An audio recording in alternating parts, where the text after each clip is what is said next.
That won't be necessary. Huh? Lord Rufus?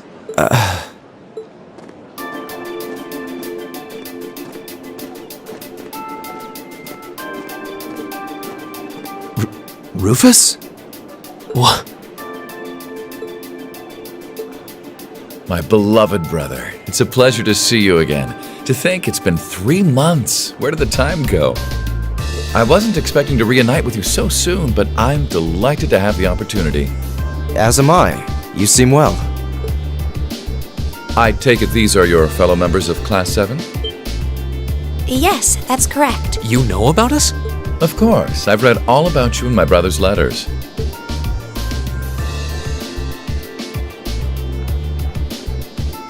Where are my manners, though? My name is Rufus Albarea. Eustace is my younger brother. You needn't hide your shock. It would come as no surprise at all to learn that my brother has never once mentioned me.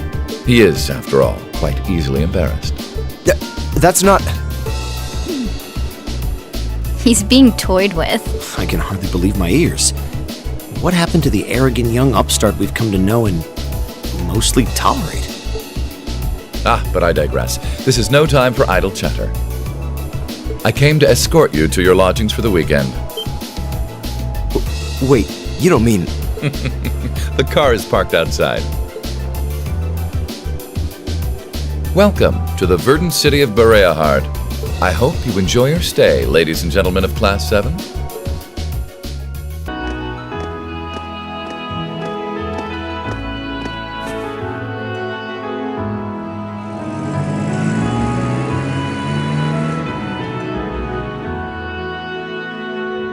I see.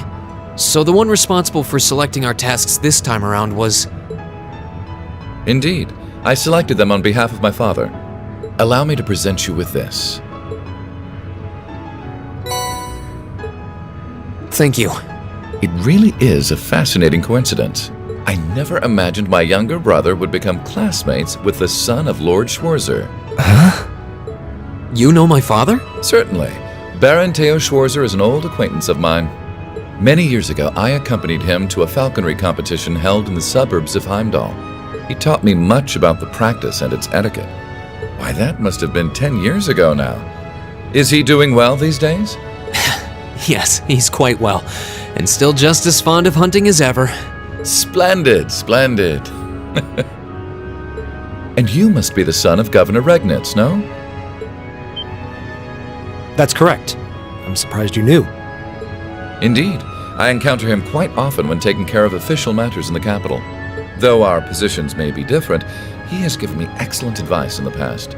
I feel it must be fate that you two would end up in my younger brother's class. Please do try and get along with him. I will consider the possibility with an open mind. Wonderful. And I would be remiss if I were not to acknowledge our two beautiful ladies.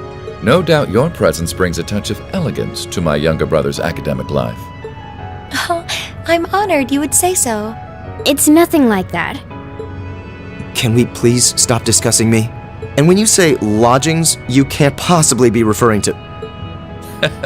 Need you even ask? Naturally, you'll all be staying at the Albarea family mansion. But... I jest.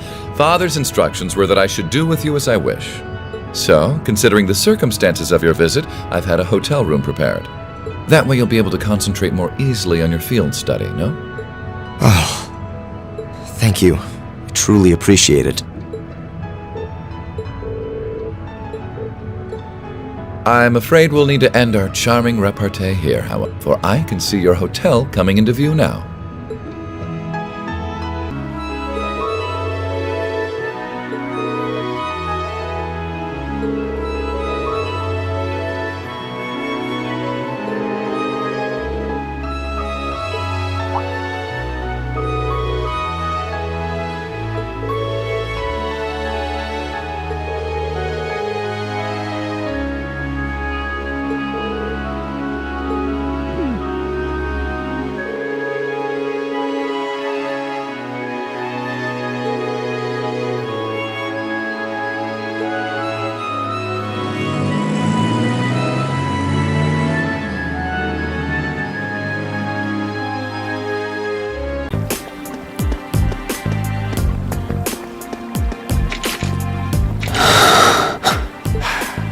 Looks like the end of the road. You've pushed your luck one step too far this time! Are you that desperate to be thrown in a cell with Ragnitz? If you want to arrest us, go right ahead. Lord Eustace! What are you doing here? I thought you'd been locked in the mansion! I chose to return to my studies. Well, what's it to be? Accusing my classmates of this crime will implicate me as well. We couldn't possibly point our rifles at Lord Eustace. Silence! Not even Lord Eustace has the right to trespass in a military facility, much less to release a suspect in our custody, directly opposing the orders of His Grace the Duke. Enough! We may not be the best of friends, but I am Rufus Albarea. I will not simply stand by and watch as one of my classmates is arrested under false charges and used in a tool in some political war. Lord Eustace. Eustace? We have our orders, and nothing you say will change that. Disarm them, men, Lord Eustace included. That will not be necessary. What? Impossible.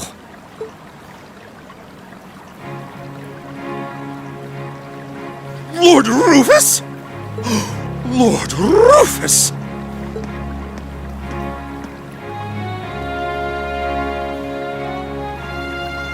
We'd heard you were in the capital.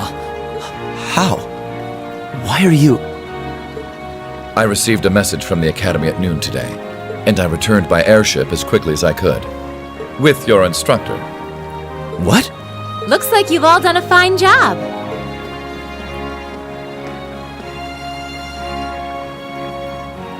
Instructor Sarah? What are you doing here? I've been filled in on the circumstances, more or less. I'll take care of matters here. You all return to your posts at once. But, Lord Rufus, with all due respect... I've already informed my father. Or do you intend to embarrass me beyond your other transgressions? No, of course not! Second company, withdraw! Sir! Please, excuse us.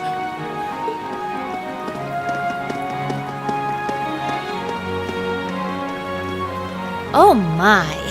Well, you can tell they're well trained, if nothing else. The Provincial Army takes its training very seriously, of course.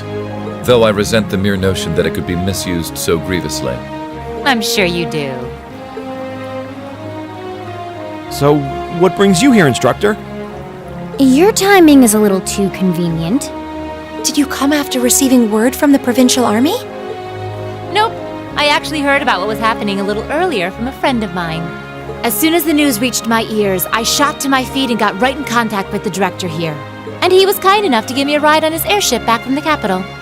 I don't know what to say. Honestly, you seem to be prepared for virtually everything. Wait a second. Director? Oh, you don't know yet, do you? I also serve as a permanent member of the Academy's Board of Directors. Perhaps we'll have the opportunity to meet again in that capacity. The Board of Directors? Why is this the first I'm hearing of this? I decided to keep it a secret so I could see the look on your face when you found out. I'm not the only member of the board, though, of course. I'm simply one of 3 permanent members. That explains why you knew so much about Class 7. Way too well prepared. Still, I had no idea my father would attempt something so foolish while I was away. He's always been an obstinate man, but he's simply gone too far this time. As a member of the Academy's board, I cannot remotely condone the unlawful arrest of a student. Rufus? Thank you for your concern.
And that concludes my biannual report.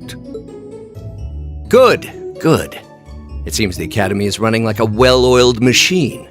No administrative issues to speak of. Student performance is sitting comfortably above the national average on exams and on general aptitude tests. The second-year students seem to be having a banner year as well.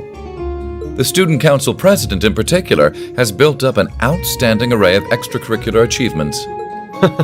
Well, she attended last month's trade conference, and from what I hear, she put the professional secretaries to shame. I only wish the conference could have ended on a more positive note. I'll say, the share prices of my company have been on a real roller coaster ride ever since. Undoubtedly, what happened at the trade conference has wreaked havoc on the economy as a whole. But moving on. I couldn't help but notice in the recent exam reports that Class 1 and 2's academic performance seems to be slipping. Perhaps the preferential treatment given to the upper-class students is hindering their scholastic development? Well, students belonging to the nobility are allowed to return home during August to learn more about their family's lands. It's a tradition here, but one I can't help but wonder if we've outgrown the need for in this modern age. If I may, traditions accumulate and hold meaning only so long as they're preserved. Our nation's culture, its arts, its social classes, all are rich with tradition that makes Erebonia what it is, and I believe we have a duty to protect and uphold them. After all, does not this very institution champion the ideals of its founder, Emperor Dreigels? Indeed it does. Though I've always understood Dreigels' intent to be the founding of an academy for the people. Even 200 years ago, when education was seen as the province of the nobility, male commoners were permitted to enroll. Today, we have plenty of young women attending, and the commoners easily outnumber the nobles on campus. Perhaps it's time we started taking strides to realize Emperor Dreigels' true ideal. You seem to be laboring under a few misconceptions here. Commoners were permitted to attend, but only as retainers. Retainers served knights, who served lords, who served the emperor. That's the way the Erebonian society functioned. From that vantage, the structure of the academy in its earlier days certainly seems to have embodied that social order. And if that's so, what is there to suggest that it's not the social order itself that has become the aberration? Well, for one, if that were the case, it would be far easier for me to see my views put into practice. But I can hardly get a word in edgewise between you two. Well, I'd certainly enjoy a return to the way things were in Dreigels' time, at least in that particular respect. Our apologies, Your Highness. Well, our role here is to consider your views and work toward implementing them. See what I mean? Would you be so kind as to help me out here, Principal? I'm here to moderate this board. It wouldn't do for me to express my position on the issues at hand. That said, I'm sure your passion for reform will triumph in the end, Your Highness. I suppose I should have known better than to look to my old teacher for sympathy. It warms my heart to see such a fine teacher-student relationship. Now, if I may, I'd like to steer this discussion toward a rather timely topic. We've already touched on the issues regarding the Orbal Net and the Orbal Staves, but I'd like to stress again that the adoption of new security measures for the Orbal Net should be a top priority. Well, I'm certainly inclined to agree, but we'll have to rely on the Foundation directly, as things are looking a little shaky with the IBC. You can leave that to me. The other matter I'd like to review is the use of the Orbal Staves and the Arcus units. Or more specifically, we need to talk about how Class 7 should operate from here on out. Setting aside the fact that my daughter is a member of Class 7, I think we need to reconsider how the class should be run, in light of what happened at Gorelia Fortress. While it certainly proved an excellent chance to see what the Arcus units are capable of, I have serious doubts about whether we should carry on with these field studies, given the current political climate. It would be difficult to do so, I admit. With the terrorists at large and the problems in Crossbell unresolved, these are uncertain times. At the very least, I believe it may be in the class's best interest to cancel this month's field study. We could always resume them once the terrorists have been arrested and the situation in Crossbell calms down.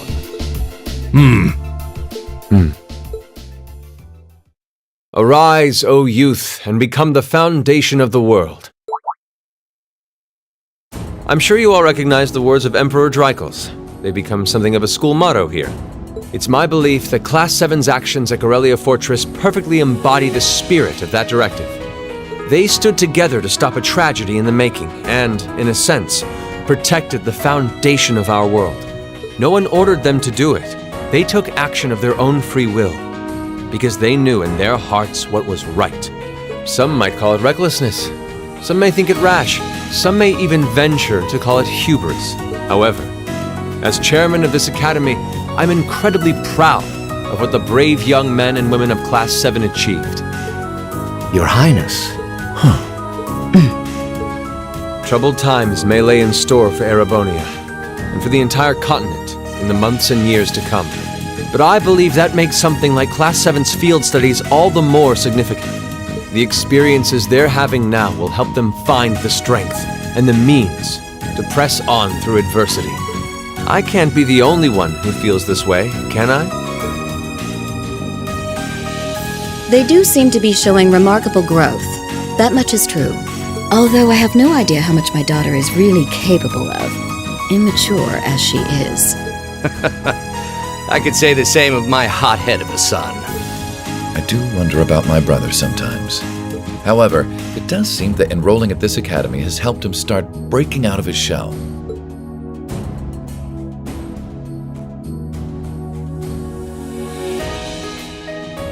With the Academy Festival coming next month, we hadn't even planned a field study. So the issue at hand is just whether to hold a field study at the end of this month.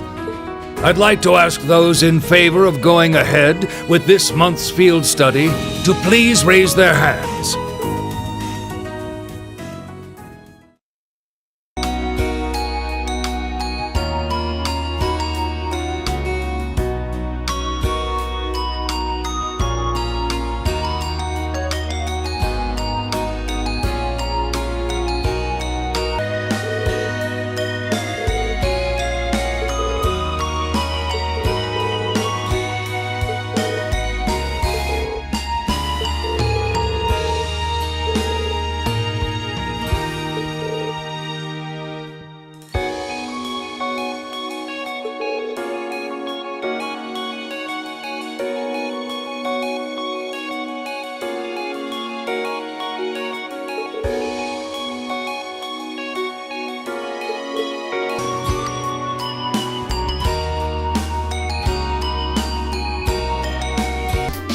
A query for you, then. How would you respond if a crisis were to occur in multiple places at the same time?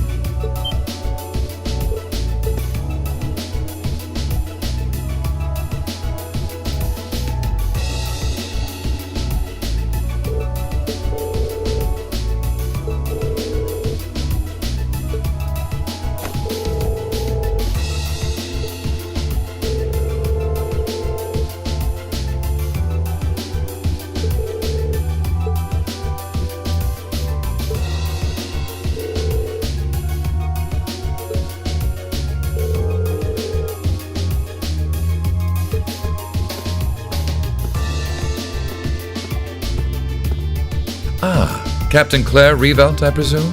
It's a pleasure to make your acquaintance. I've heard much about you. It's an honor, Lord Albarea. Please, no need for formalities between us. Rufus is fine. Still, you seem puzzled as to what I'm doing in Ruhr. Or to be more specific, how I got here. Do I assume correctly? The country's railways are completely under your control. Had I taken a train, you would have known it.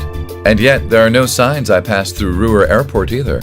The truth is more mundane than fantastic. I arrived aboard the Albarea family's private airship, which currently sits just off a highway on the outskirts of the city, awaiting my return. Blind spots are an unavoidable reality. We all have them. As on the ball as you are, you do well not to overestimate your own superiority. After all, the hardest falls are the ones we don't see coming. I'll be sure to keep that in mind. Now, isn't it time both sides withdrew? And remove those unsightly vehicles from the streets at once. A provincial army must conduct itself with valor and grace at all times. Would you not agree?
Has something wondrous caught your eye?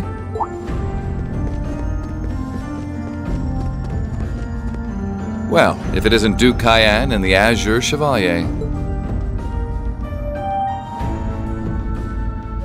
Marvelous, isn't it, Rufus? Does it not bring you joy to look down upon our land from such great heights? Especially when one considers our victory in the war that rages on it all but in our grasp.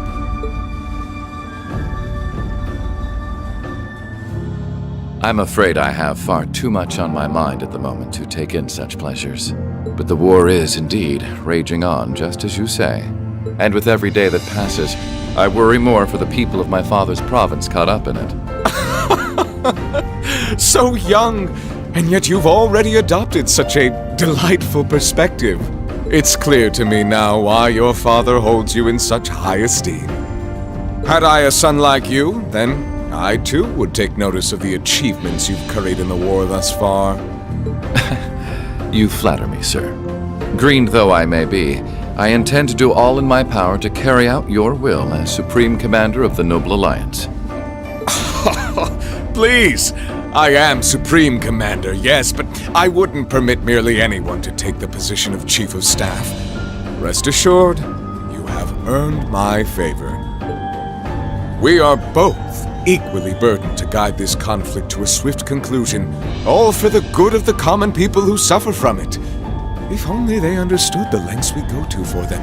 And on that note, I assume you've already decided on how we will be proceeding? At present, 60% of the nation is under our control. But on the other hand, the Imperial Army still has a full 50% of its military might remaining. The key to our victory lies in deciding how best to divide the remaining armored divisions between the East and West. Excellent. Our alliance forces have you, as well as the Panzer Soldats. We have General Aurelia and Brigadier General Wallace, two of the finest soldiers the provincial armies have ever seen. To say nothing of the Azure Diva and the countless other allies lending us their aid. Our victory is only a matter of time. Wouldn't you agree, Crow? I wouldn't get too comfortable if I were you.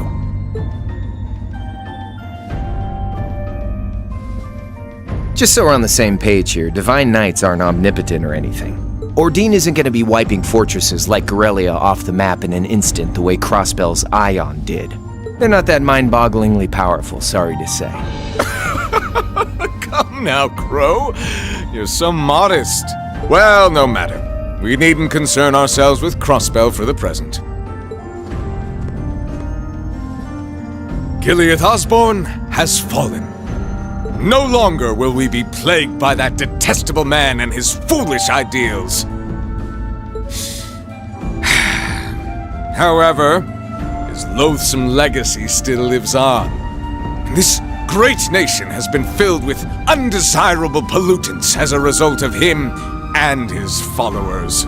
Our primary task shall be to wash away the filth and restore Erebonia to its rightful, glorious form, a land ruled by nobles. As you wish. I nearly forgot. Regarding the other Chevalier, I'm in the midst of pondering if there is a way to get him to join us. And being that you're such a close friend of his, your assistance may be required at some point. Give it some thought, won't you? Understood.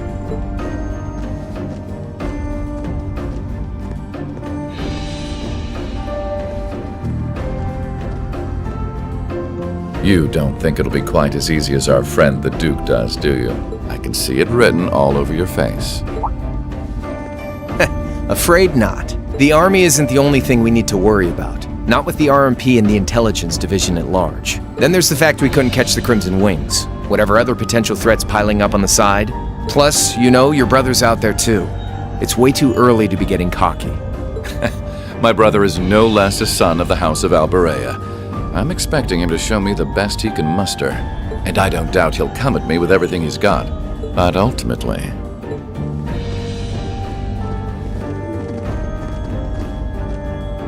unforeseen circumstances are exactly the reason we carry only the finest insurance. Are they not, dear ladies and gentlemen? You're so right. Feels kinda overkill having all of us on the same side. Still, this is how wars are fought. Whatever, so long as we get to have our fun. Just don't forget. We're not here for you. We won't be working together forever. Oh, but the fireworks that will spark from our partnership will be ever so beautiful. Yeah, I guess I can help. Point taken. I can't see anyone or anything out there having a chance against this group of monsters. That's the idea. I leave the unseen side of this War of the Lions reenactment in your capable hands. You're up against the Ironbloods, the Crimson Wings, and the Horned Lions. With opponents like that, you needn't hold anything back. Go forth and enjoy your fill of battle.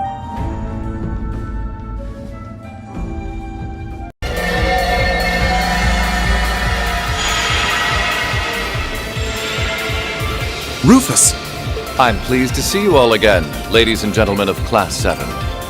As for you, dear brother, I was told that you'd run away from home.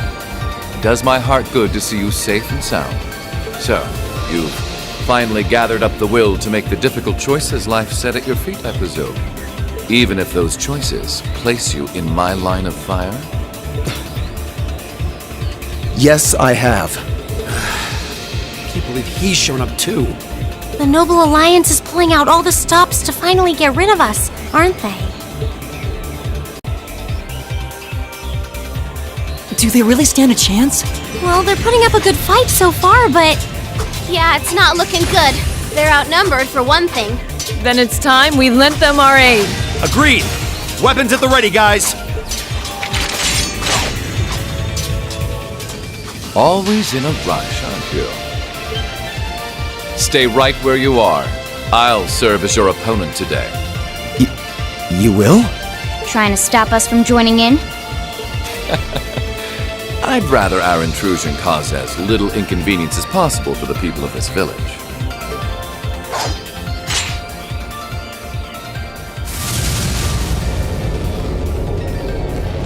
I'll let you make the first move. It's been quite some time since I last instructed you in fencing, Eustace. I look forward to seeing how you've improved. Wow. His guard's perfect. Stay alert. Rufus is a master of court fencing. We'll need to put all we have into this battle to even stand a chance against him. I would have it no other way.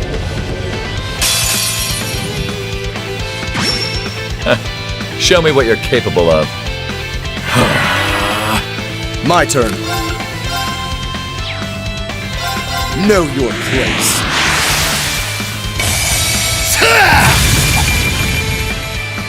Right! Break! My turn. Shatter! Righto! Get him!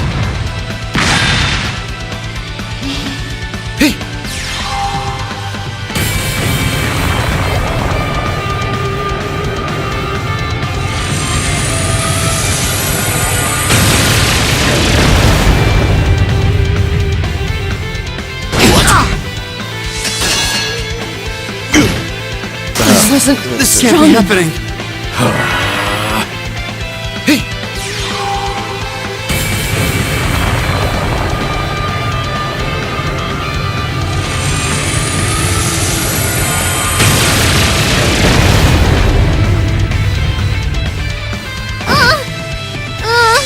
I'm done for.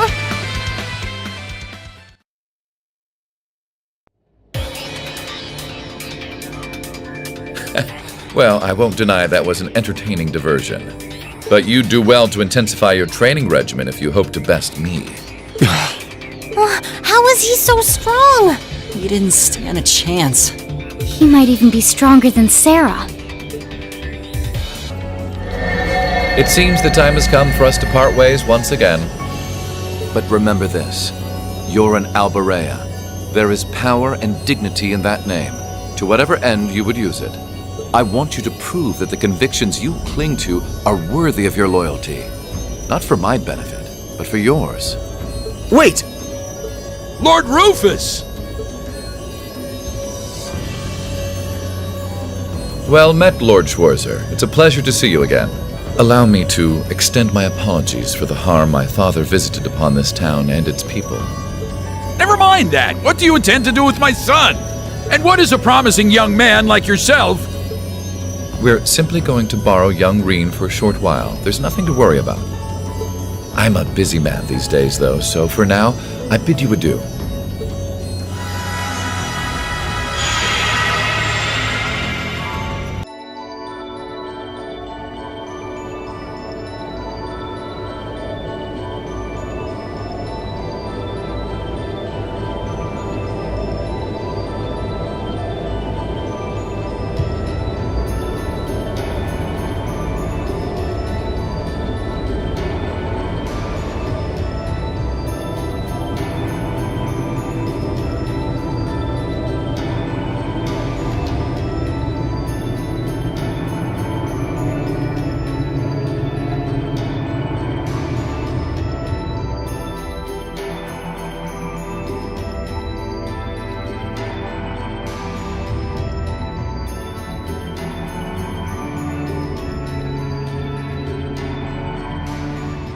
So this is what Duke Cayenne looks like from up close.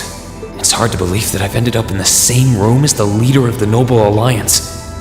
Although, I guess we did meet back in Legram before the war broke out. Reen Schwarzer. Truth be told, we don't want this war to drag on any more than you do. Really? We only acted as we did due in part to our dearly departed Chancellor's behavior being far too unreasonable to justify turning a blind eye. He garnered the trust of His Majesty, and in turn misused that trust. He flagrantly disregarded this nation's beloved culture and traditions, treating Erebonia as if it were his own personal property. Surely you too noticed this. Well, I can't say I disagree. We did hear story after story during our field studies about how aggressive his policies were, about the way he didn't care how many enemies he made as a result, creating terrorist groups like the Imperial Liberation Front.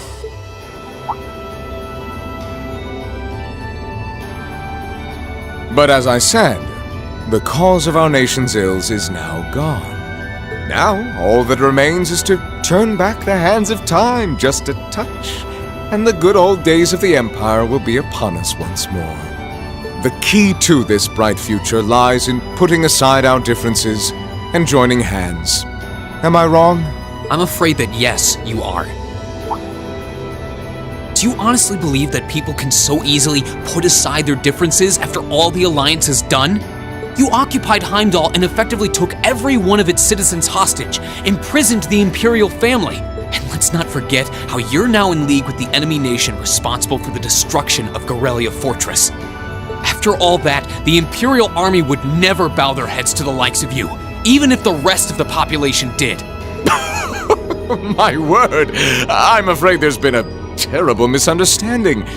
The Imperial family is simply under our loving protection. They certainly haven't been imprisoned. But that does bring me to exactly why I want you to help us. It does? The Azure Knight is already on our side. But if we had your Ashen Knight as well, that would mean we'd have two of the great knights of Erebonian legend to put into play. Couple them with our Panzer Soldats, and the Imperial Army's armored divisions would cower before us. You may not find us winning the war ideal, but this union benefits everyone more than carrying on until our inevitable victory, I don't think it's that simple. I beg to differ. The presence of Soldats units on a battlefield makes a tremendous difference. What they may lack in firepower and armor compared to tanks, they make up for in mobility and versatility. But more important than even those factors is the psychological impact they have on our opponents. Well,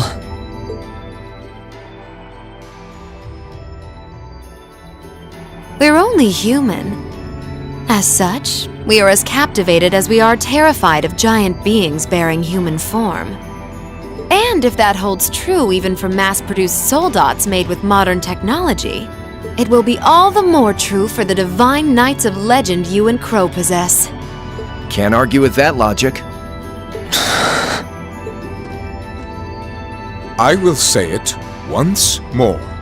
Gileath Osborne is dead, and with his death, all that's left to be done is end this ridiculous war and return order to the Empire. Only then will everything be as it should. That includes both your pleasant academy life and the peaceful days of darling Elise and her friend the princess. Are you trying to... Whatever you ultimately decide, their safety is guaranteed. I would ask that you promise him this, if nothing else, Your Grace. But of course, I'm not a monster. Rufus... We may stand on opposite sides of this conflict, but I still sit on Thor's board of directors. And in that capacity, I suggest you consider carefully the choice before you. After all, every soldier must decide for himself whether a cause is worth fighting, perhaps even dying for. I look forward to hearing your answer.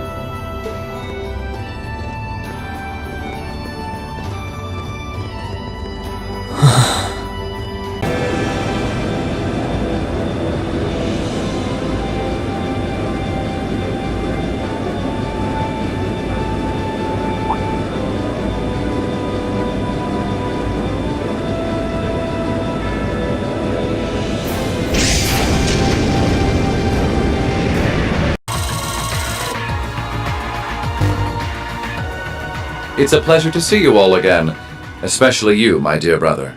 And Princess Alphen is with you too. Truly, it's an honor, Your Highness.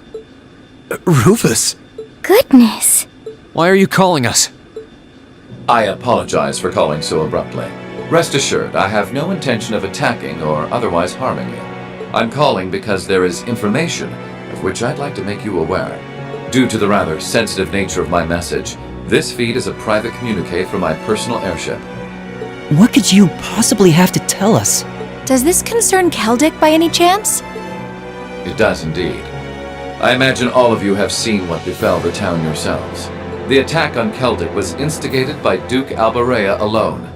We of the Noble Alliance do not in any way condone it. If you plan to confront the Duke about his actions, you need fear no interference from us. Huh? Oh, I get it. You want us to take him out, don't you? Surely not. The bulk of the Kreutzen Provincial Army is already under my control. The attack was carried out by a small contingent of soldiers who remain loyal to my father. At present, they've walled themselves up in Auroch's fort along with him. With the aid of the Imperial Army, you ought to be able to take the fortress without much trouble. This is insane. They're not as well trained as the ones who are serving you, so you don't mind losing them, do you? I'm impressed at how cold-heartedly objective you can be, Mr. Chief of Staff. Bet you'd love it if we ended up killing each other, so you'd have nothing to worry about, huh? Nothing of the sort, Miss Clausel. Still, there's no denying my father's actions will be a millstone around the neck of the Alliance going forward. But considering the position I hold, I can't very well publicly oppose him. That's why I figured I might bring up the matter with all of you. Well, I've said my part. Oh, and Eustace, this is an intensely family-centric affair, as I'm sure you realize. I'm very curious how you'll approach it. Well then, if you'll excuse me, I suppose I'll hope and pray for your success this once, as a sitting member of Thor's Board of Directors.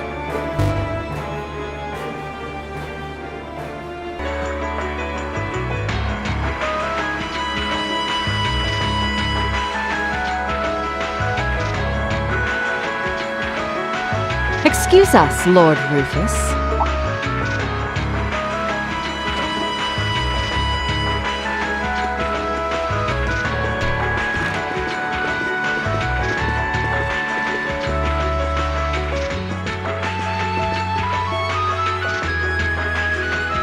Well, if it isn't General Le Guin and Brigadier General Bardius, I had thought you were still on the Western Front.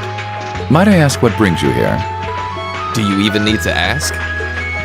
First Ruhr, now Bereahard. The Eastern Front is collapsing as we speak. I see no reason for us to remain in the West any longer. I wouldn't go quite that far, General. As long as the West remains well protected, Heimdall will not fall. As for Nortia and the elements which sided with Duke Albarea, they could always abandon their neutrality. The war is still ours for the winning. That hasn't changed. An impressive analysis. By the way, would you happen to know anything about that vast tree that's sprouted up in Crossbound? Is it even a tree to begin with? I haven't viewed it from up close, but the pictures were like nothing I'd ever seen. It could be completely harmless, but it's likely causing Erebonians in the East no shortage of anxiety just by being there. I quite agree, and that concerns me as well. Still, Duke Cayenne insists its appearance was planned. There should be nothing to fear. Really now? I was aware he was affiliating himself with some suspicious society of sorts. What happens behind the scenes is of no concern to us, I suppose. We are warriors. We live to fight on the battlefield. So, dear Chief of Staff, who is our next opponent to be? Getting right down to business, I see. I'd like for the two of you to defend the capital. Your opponents are to be the 3rd and 4th Armored Divisions, who will be advancing upon it within the next few days. Oh, is that so? What? So they're risking everything in an attempt to take back Heimdall? That is what I predict will happen, yes. I think Craig the Red and One-Eyed Zex will prove to be enough entertainment for the two of you, wouldn't you agree? After all, only the best will do for the 2 strongest soldiers the Provincial Army has to offer. All right, you win. You have my attention. The prospect alone has my blood boiling in anticipation. I concur. Very well. We shall do as you say. This is sure to be a clash for the ages.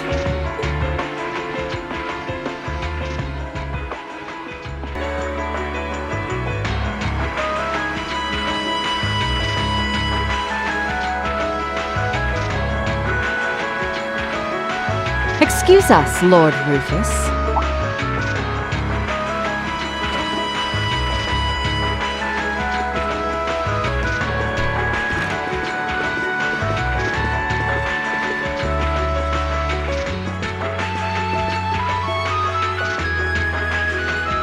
Well, if it isn't General Le Guin and Brigadier General Bardius, I had thought you were still on the Western Front. Might I ask what brings you here? Do you even need to ask? First Ruhr, now Boreahard. The Eastern Front is collapsing as we speak. I see no reason for us to remain in the West any longer. I wouldn't go quite that far, General. As long as the West remains well protected, Heimdall will not fall. As for Nortia and the elements which sided with Duke Albarea, they could always abandon their neutrality. The war is still ours for the winning. That hasn't changed. An impressive analysis. By the way, would you happen to know anything about that vast tree that's sprouted up in Crossbound? Is it even a tree to begin with? I haven't viewed it from up close, but the pictures were like nothing I'd ever seen. It could be completely harmless, but it's likely causing Erebonians in the East no shortage of anxiety just by being there. I quite agree, and that concerns me as well. Still, Duke Cayenne insists its appearance was planned. There should be nothing to fear. Really now? I was aware he was affiliating himself with some suspicious society of sorts. What happens behind the scenes is of no concern to us, I suppose. We are warriors. We live to fight on the battlefield. So, dear Chief of Staff, who is our next opponent to be? Getting right down to business, I see. I'd like for the two of you to defend the capital. Your opponents are to be the 3rd and 4th Armored Divisions, who will be advancing upon it within the next few days. Oh, is that so? What? So they're risking everything in an attempt to take back Heimdall? That is what I predict will happen, yes. I think Craig the Red and One-Eyed Zex will prove to be enough entertainment for the two of you, wouldn't you agree? After all, only the best will do for the two strongest soldiers the Provincial Army has to offer. All right, you win. You have my attention. The prospect alone has my blood boiling in anticipation. I concur. Very well. We shall do as you say. This is sure to be a clash for the ages.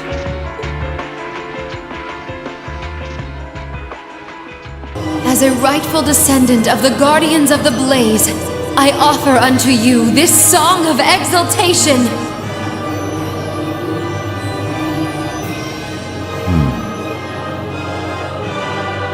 So that's the Infernal Castle. It's just as the Black Records described it.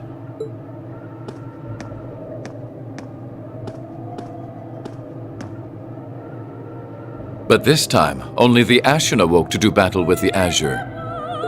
On that point, it's very different from before. I can't help but wonder what the outcome will be. It's simply too early to tell. However, regardless of who wins, the Noble Alliance's victory is all but artfully displayed on a silver platter. We of Ouroboros will be able to advance our plans, and I will be able to grant my own wish. Let us be going, Grianos. We must guide this story to its grand finale.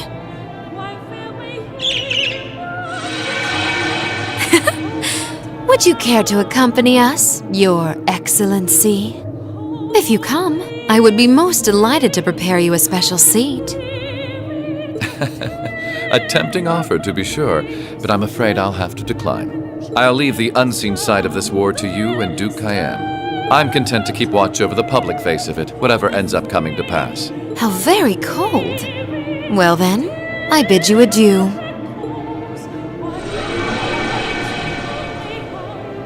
Whose ballad are you singing with that splendid voice of yours, I wonder? I don't suppose it matters. I have my own duty to attend to.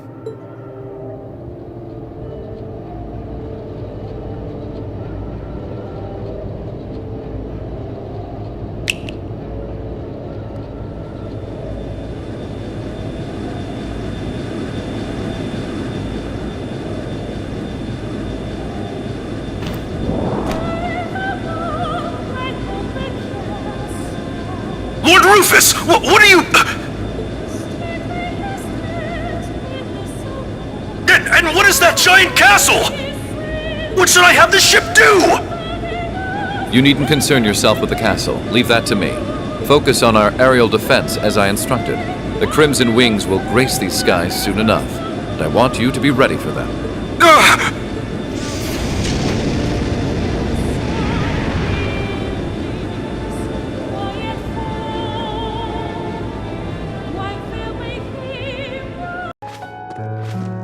Duke Cayenne, you will unhand him. If you continue this shameful behavior a moment longer, then I will be forced to respond in kind. Your part in this is over, witch.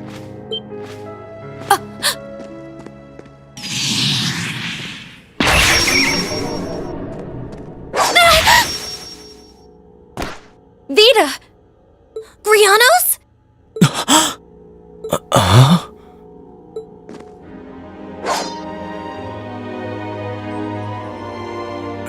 Rufus? What's he doing here? Oh, of course! I still have you! Thank goodness you're here, Rufus! You did come to help me, didn't you? As a commoner might put it, in your dreams. What? Target in sight.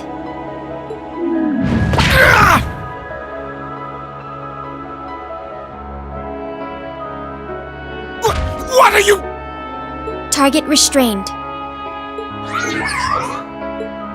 What's going on? What's she doing? Well done. You've behaved disgracefully toward the Imperial family and brought a calamity upon the innocent people of the capital. We may both fly the banner of the Noble Alliance, but I'm afraid I can't turn a blind eye to your misdeeds any longer. As the Alliance's Chief of Staff and a citizen of Erebonia, I hereby place the two of you under arrest. No! I see. It all makes sense now. I thought something was amiss about you from the very beginning. I just couldn't work out where you had gotten that girl from the Black Workshop. But it seems that all this time, you were just waiting for your chance, weren't you? Why, whatever do you mean? Vita? None of this is making any sense. Oh, I get it now. Milliam? What do you get? Oh boy, I feel really stupid now. I can't believe it took me this long to figure out. You're one too, right? Yeah, it sure looks that way.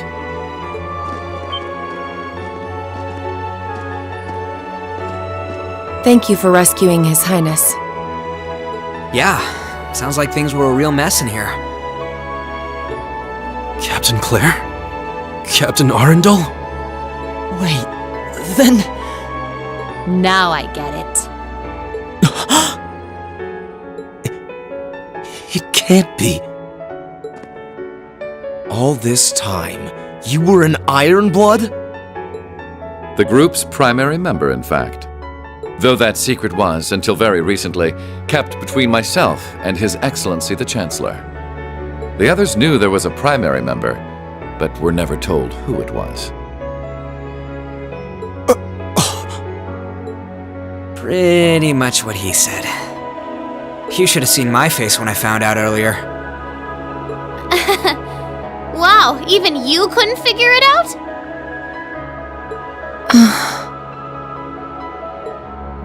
What is the meaning of all this? The successor to one of the four great houses is the former Chancellor's protege?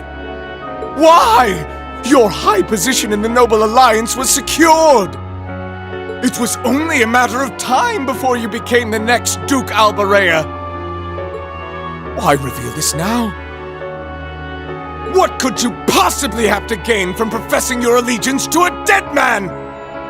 He would gain nothing, which is why it's rather fortunate I'm very much alive. Ah!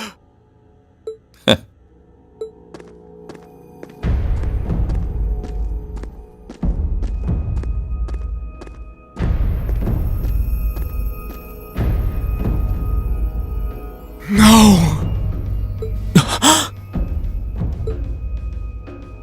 No way. Impossible.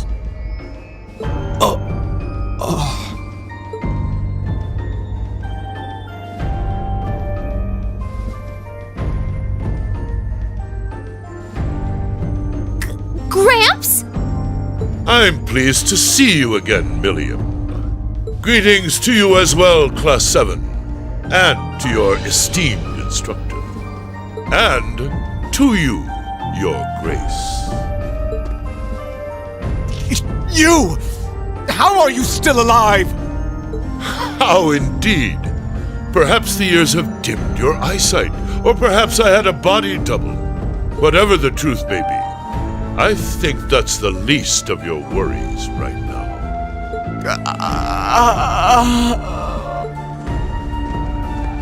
All you need to know is that our loyal ally, Rufus Albarea, will be bringing the situation in Erebonia under control. And he'll do so with minimal conflict, while ensuring that the Noble Alliance's power is deeply diminished. That was the task I entrusted to him, and in that he shall not fail me. As ever, it's an honor to serve you, Your Excellency. She could have at least given us a chance to speak as well.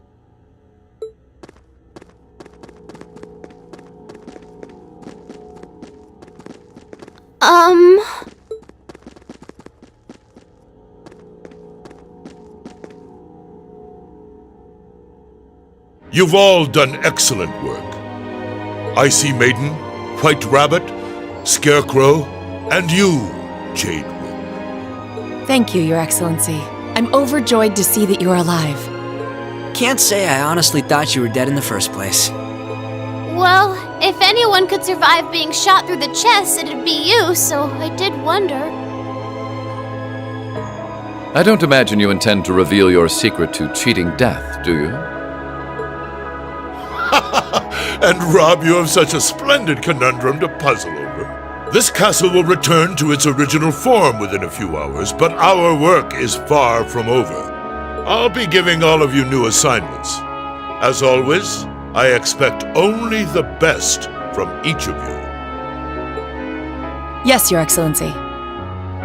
Man, things are about to get busy. I wonder what I should do.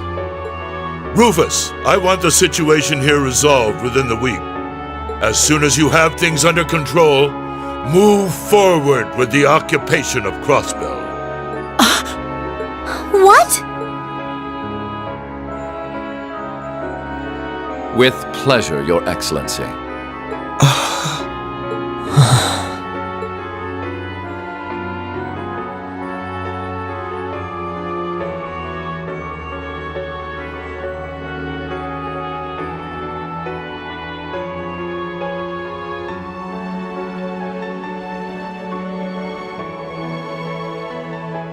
I'm not trying to tell you the Chancellor was evil or anything. Still, there's no denying that he managed to outwit my grandfather.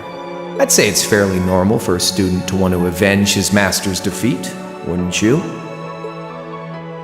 Man, same place I shot Osborne, too. Karma's a bitch, huh?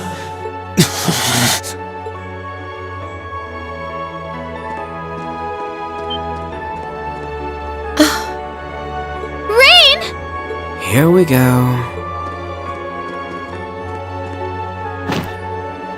Rain, don't! That's really not a good idea! Why?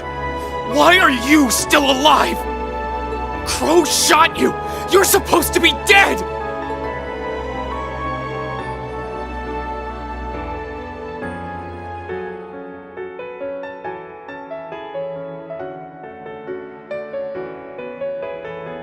But in the end, he couldn't avenge his grandfather. He didn't get revenge on you. Was everything he did?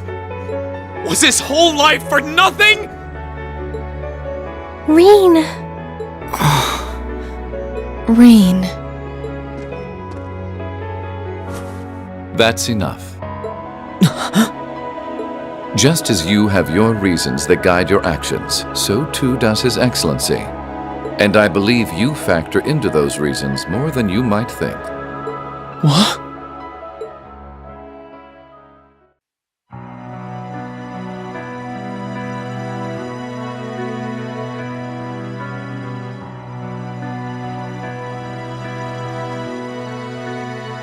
Reen, I pray you grow up strong and healthy. Oh, Adios, if you're listening, hear me now.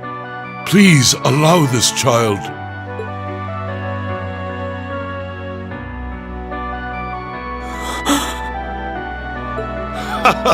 I see you finally remembered the truth.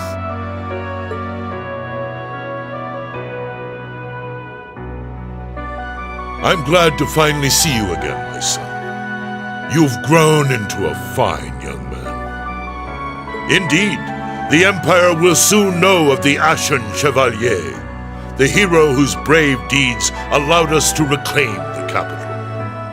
And who better to assist me than a national hero? Friends and citizens, it brings me great pleasure to stand here among you once again.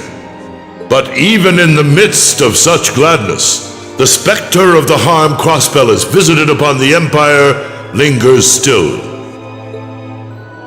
The destruction of Garelia Fortress and the ensuing civil war it caused has taken a great toll in resources and in lives. The anger, sorrow, and dismay in the hearts of the Erebonian people is still fresh, still too near. But today is a joyous day, a day to put the troubles of the past behind us. Let us join hands and step boldly into the future, leaving our anger and grief behind. Challenges will rise before us, but together we shall meet them. Together we can rise above the tumult of these troubled times. Men and women, old and young, rich and poor, those from every walk of life can share in these aspirations. Looking toward that goal, there is someone I'd like to introduce to you today. A brilliant young man who played a pivotal role in bringing Erebonia's civil war to its swift conclusion, and the individual most responsible for the historic accomplishment that sees me standing before you today. The first Governor General of Crossbell, Lord Rufus Albarea.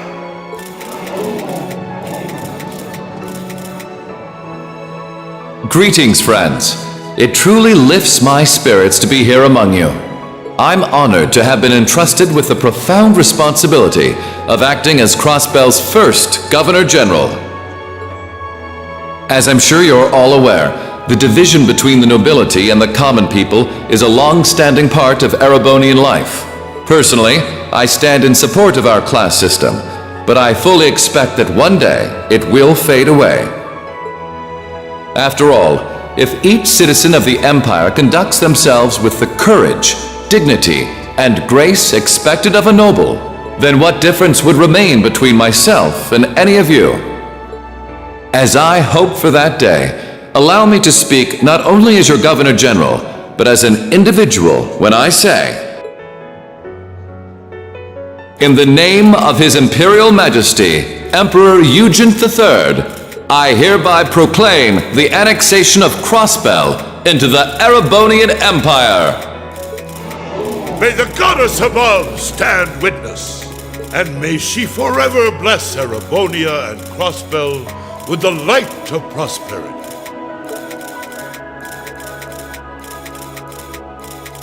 I see.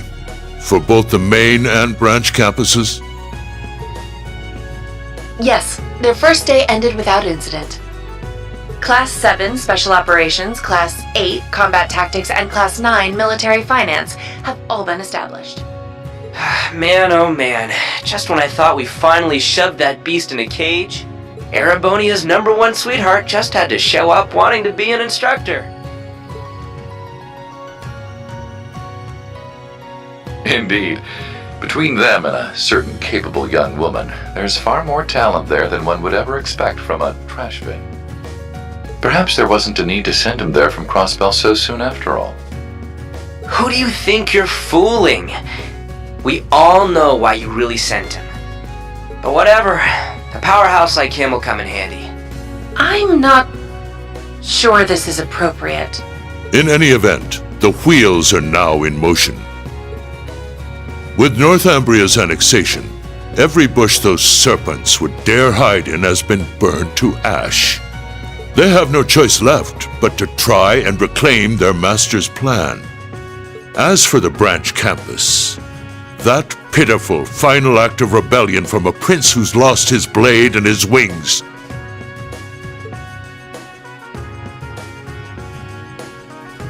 We shall simply have it, and my worthless son, dance at the end of our strings. Your Excellency.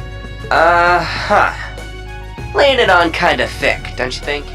By your will, Excellency, we Ironbloods will see your ambitions are fulfilled.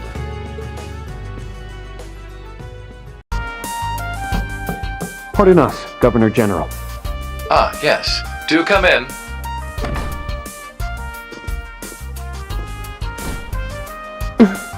It's good to see you again. Excuse us. Yes, it's nice to see you both again, too.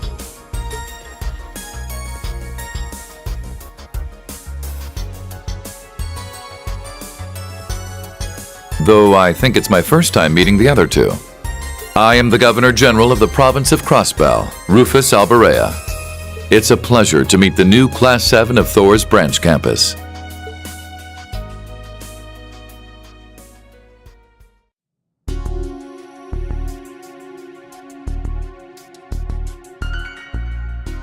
It's been some time since I last saw you, but I can tell at a glance how different you look. You've definitely gotten taller, but more importantly, you've really matured. Thank you. Though I'd have to say Eustace has changed even more than me. Yes, so I hear. Speaking of, you seem to have changed as well.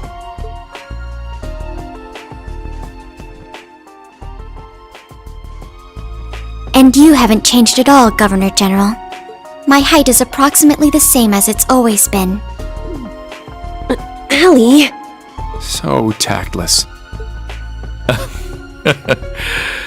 Granted, your blunt manner of speaking hasn't changed. It seems you have some good friends now, though. It's an honor to meet you, Your Excellency. I am Kurt Vander, the second child of the Vander house. Ah, yes. Your father has helped me out a number of times in the past.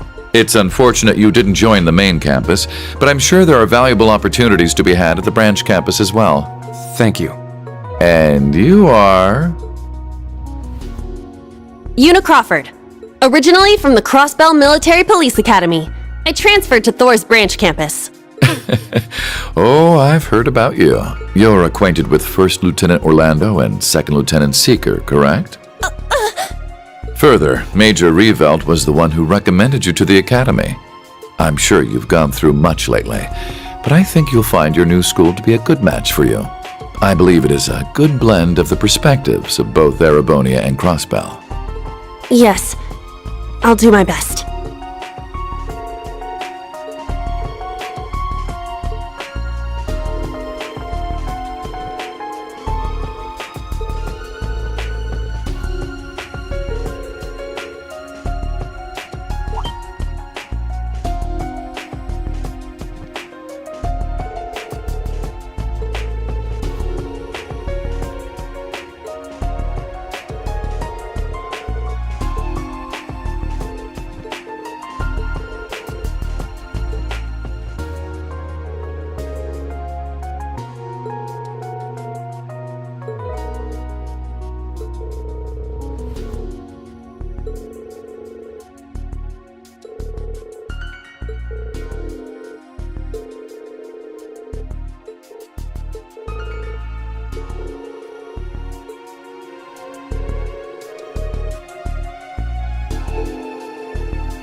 Many influential individuals have gathered here at Orcus Tower tonight. However, we've confirmed that Speaker McDowell was not one of the people invited to the festivities. I worry the citizens of Crossbell won't take the news that their local representative has been snubbed like...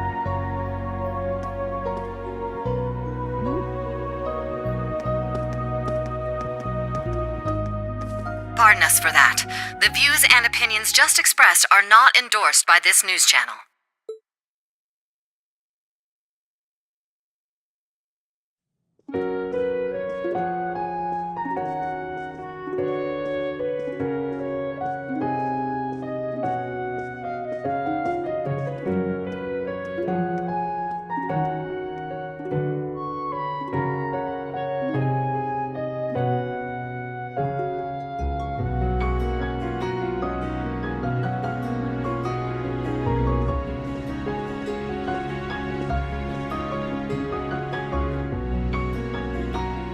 Staff and students of Thor's branch campus, thank you for all your hard work. I will explain the particulars for the security at tonight's event, but first, allow me to introduce the people for which you'll be providing security.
There are some things we just can't talk about with the young ones here. Come to think of it, I suppose this is the first time we'll have spoken one-on-one like this. Yes, that's true. So, am I speaking to the Governor General of Crossbell? Or am I speaking to the leader of the Ironbloods? Ah, the Ironbloods. Gifted children found and taken in by His Excellency Lord Osborne.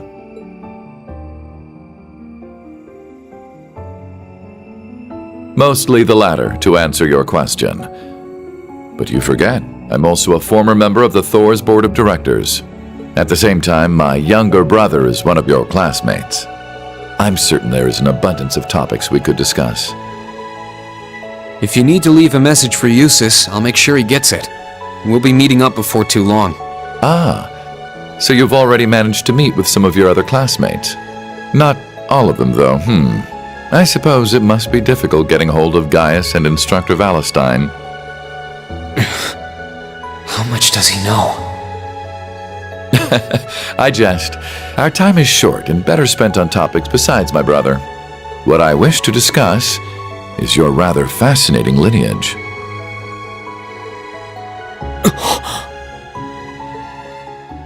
Okay, we've talked long enough. Let's go. I won't let anyone interfere. This is going to be our final battle. The group's primary member, in fact. Though that secret was, until very recently, kept between myself and His Excellency the Chancellor. Relentlessly, without looking back. As long as you do, I'm Sure. I'm taking over that phantasmal blaze plan of yours. And my first order of business will be sorting out the mess you left in Crossbell. Why are you still alive? Crow shot you! You're supposed to be dead! I'm sorry you had to see me like that. Please, take good care of Crow for me. But in the end, he couldn't avenge his grandfather. He didn't get revenge on you! Was everything he did? Was his whole life for nothing? Just as you have your reasons that guide your actions, so too does His Excellency. And I believe you factor into those reasons more than you might think. Reen, I pray you grow up strong and healthy. Oh, Adios, if you're listening, hear me now. Please allow this child. I'm glad to finally see you again, my son. You've grown into a fine young man. Indeed, the Empire will soon know of the Ashen Chevalier, the hero whose brave deeds allowed us to reclaim the capital.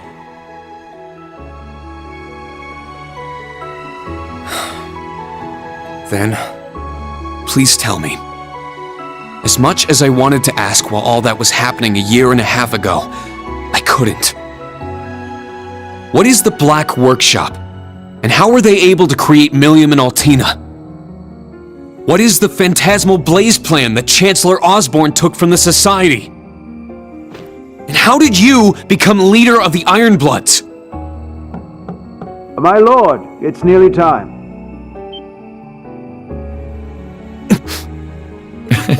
I shall be there shortly.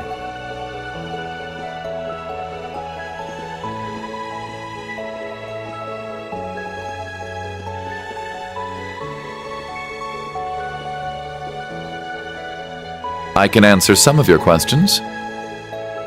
Only His Excellency knows the truth about the Black Workshop. He entrusted the Black Rabbit to me personally.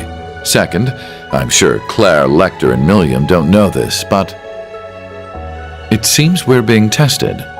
They want to see whether any of us, yourself included, can reach the core. The core?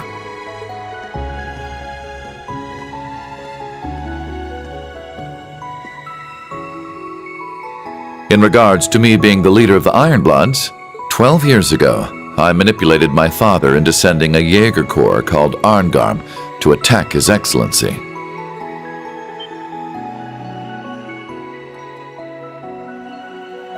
Arngarm. That's the Corps V from the Imperial Liberation Front was the leader of. He said they were hired by some high-up noble to attack the Chancellor, but were completely wiped out. I wanted to test him. I wished to see just how capable this commoner Chancellor was, and if he could figure out who did it.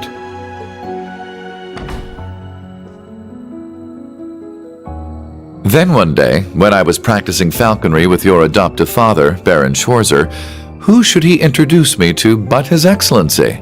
He had known it was me the whole time. Are you so bored you feel the need to play with fire? Do you tire of your empty days spent tied down by your family and title? Yes, I apologize for the other day, but it seems you're aware it was me who sent you that little greeting. The 4 great houses have no future. From here on, I shall consider you my true father, and one day surpass you. Ha ha! Ironbloods, is it? They say children should surpass their fathers. I eagerly look forward to that day. And so, that is how I became the first Ironblood.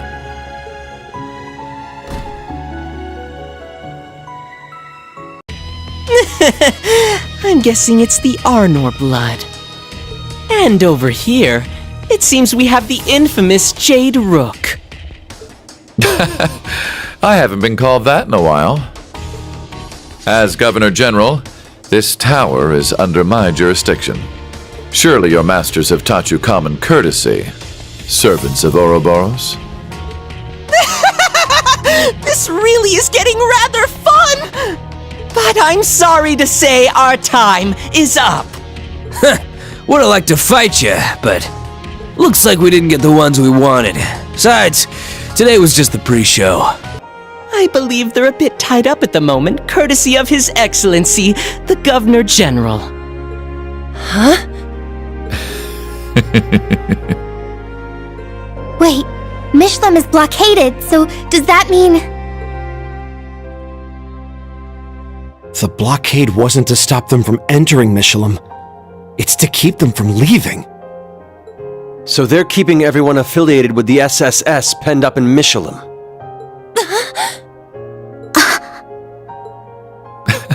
Don't misunderstand. It isn't as though we have them chained up or anything of the sort. We've simply turned Mishlam into a birdcage to keep Bannings, the Zero Child, the Divine Blade of Wind, and Yin out of our business. Military police affiliated with the SSS, such as 2nd Lieutenant Noel and Chief Sergei, were also given orders that took them to Mishlam. Isn't that right, Major Michael?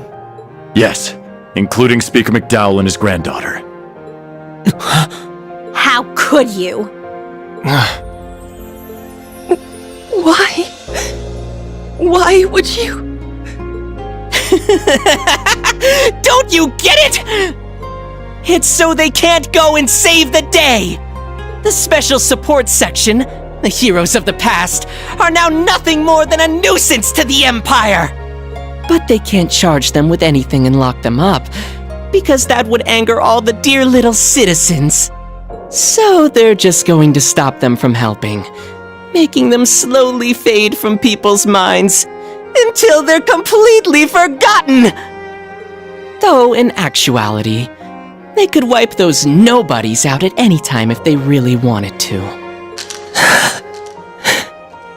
Kinda leaves a bad taste in my mouth, though. Always wanted to go around with the Divine Blade of Wind. Yuna...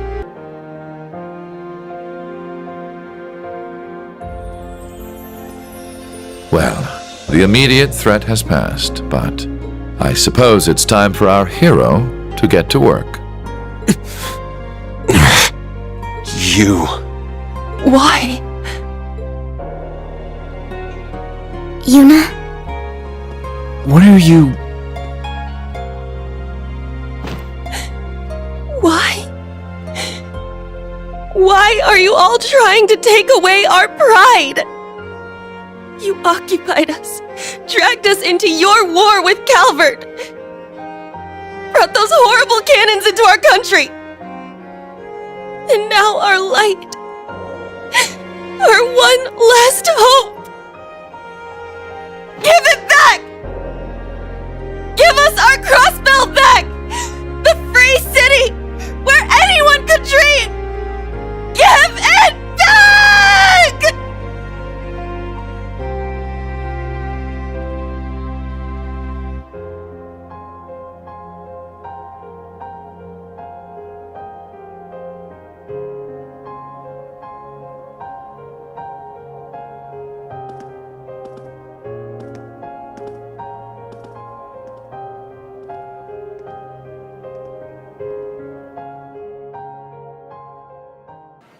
My apologies for arriving so late. Rufus! Ah, so good to see you. Is that Governor General Rufus? I didn't know he was coming. It seems you've stolen the spotlight all to yourself. To tell the truth, I was at a party held by the Imperial Household Agency. I wish to greet His Highness Olivert, Governor Regnitz, Lord Rogner, and Viscount Arcade before making my way here. I see. Thank you for your courtesy. The night is yet young, and the party has only just begun. Bring out more food and drinks. Please continue to enjoy yourselves, by all means. You, sis, come with me. Let us catch up, my dear brother. Machias, Elisa, Elliot, and Laura as well. Join us. I'm sure we've much to talk about. In that case, I shall call upon Miss Valestein and Miss Herschel. Come, allow me to introduce you to the Empress. He certainly doesn't change. Ah, but that's what makes him him. He's a warrior with an iron will, ready to put his life on the line. It's comforting to know such a person is our leader. Well, well. It would appear you're already fitting in as a member of the group. I thought we'd captured all the Calvardian agents. Is there a chance he was one of them?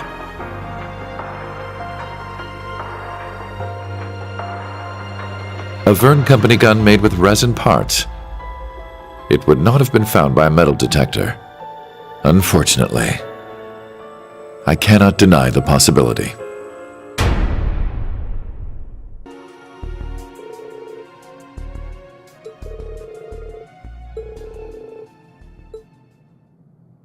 Dearest people of Heimdall, and all citizens of Erebonia, I am Cedric Rice Arnor, son of Emperor Eugent.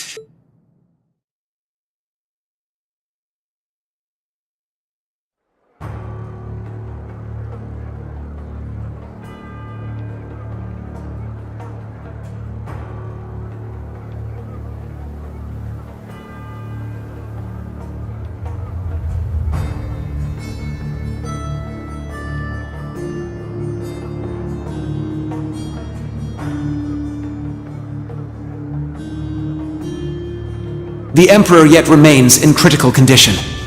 Needless to say, we have the most skilled doctors available to attend to him. But we would greatly appreciate if everyone would pray for Adios to see him through this. However, this incident demonstrates without a shadow of a doubt the scope of the threat looming over our nation, and the identity of the foreign power that orchestrated this tragedy.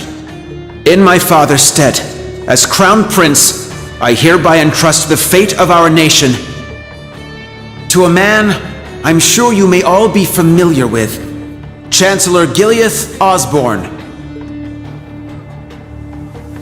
Alongside him will be Governor General Rufus Albarea, who has already proven himself instrumental in overseeing the military command center.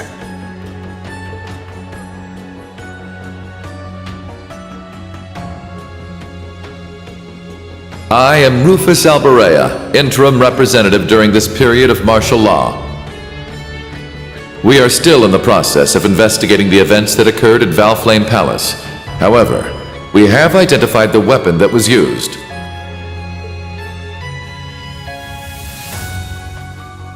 It was a handgun manufactured in the Republic of Calvard. It was a Verne Company make. It was made of a material that allowed it to pass through metal detectors without being discovered. Further, it has come to light that in the past few days, nearly 100 Calvardian spies had infiltrated Heimdall.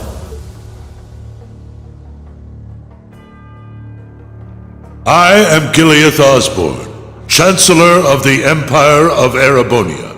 It pains me beyond description that we can do nothing more for His Majesty than simply pray he pulls through.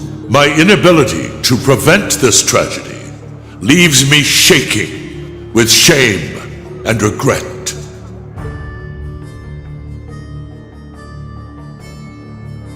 But I ask you, is this the time to cower in our homes? To sit and wait and worry? No, it is most emphatically not. After countless instances of military activity at our borders, our neighbor has finally become brazen enough to send spies into our capital.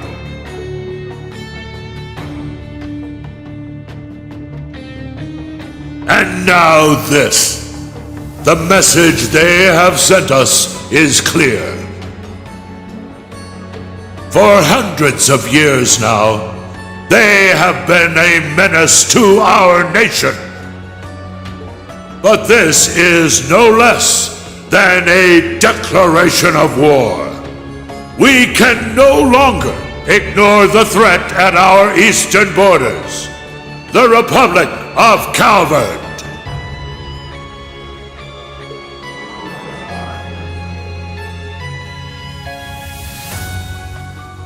Needless to say, we would be foolish to take such a country lightly. Their size and military might are nearly equal to our own. Therefore, in order to survive, we must make a decision.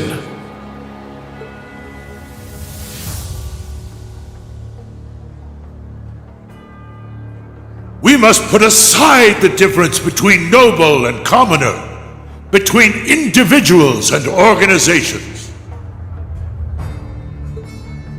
In order to overcome this dire threat to our way of life, every citizen of Erebonia must come together as one. To enable such a feat, we will establish a new law in the coming days. It shall be known as the National Mobilization Law!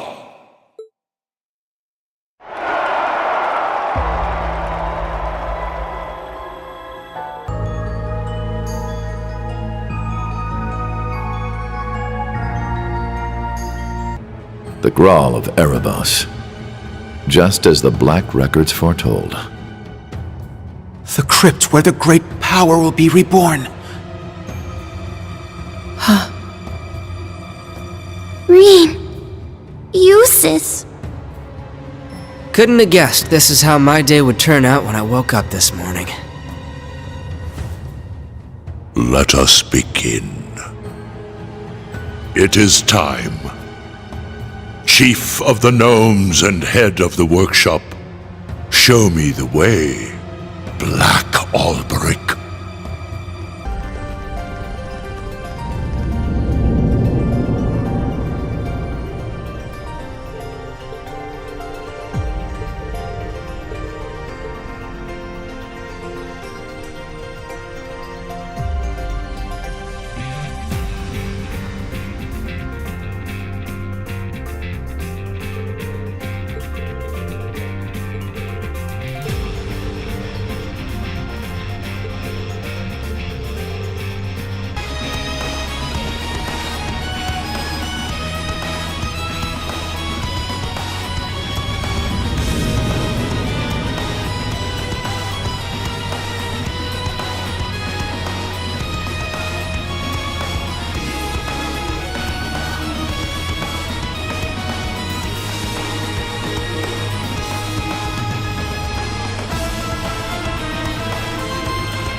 Allie!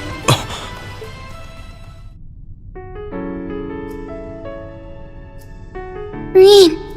Eustace. Everyone. So you guys ended up coming here after all, huh? Yeah. Of course we did, you fool.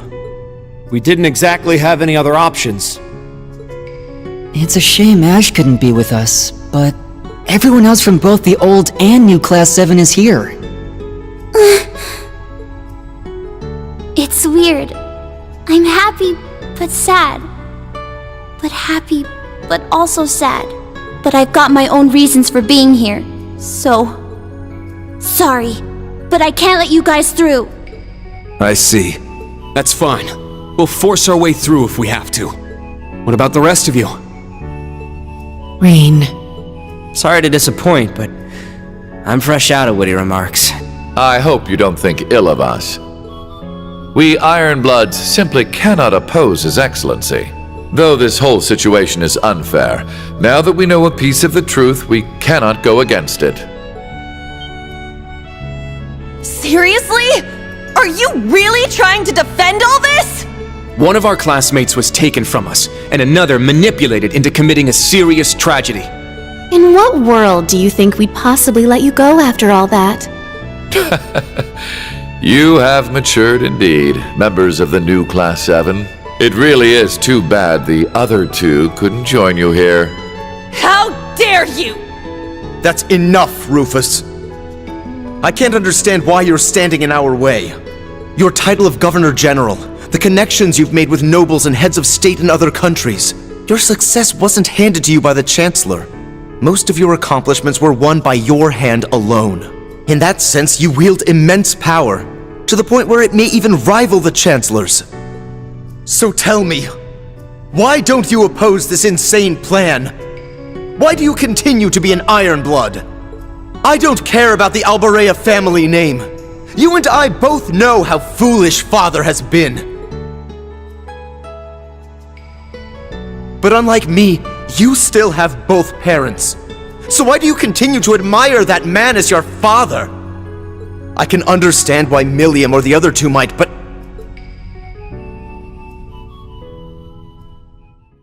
It's simple, really. It's because I'm not my father's son. Put plainly, Helmut Albarea is not my father.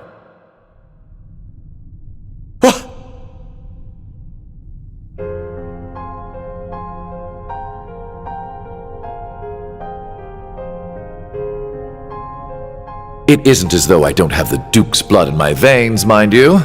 I am the bastard son of my mother and your long-banished uncle.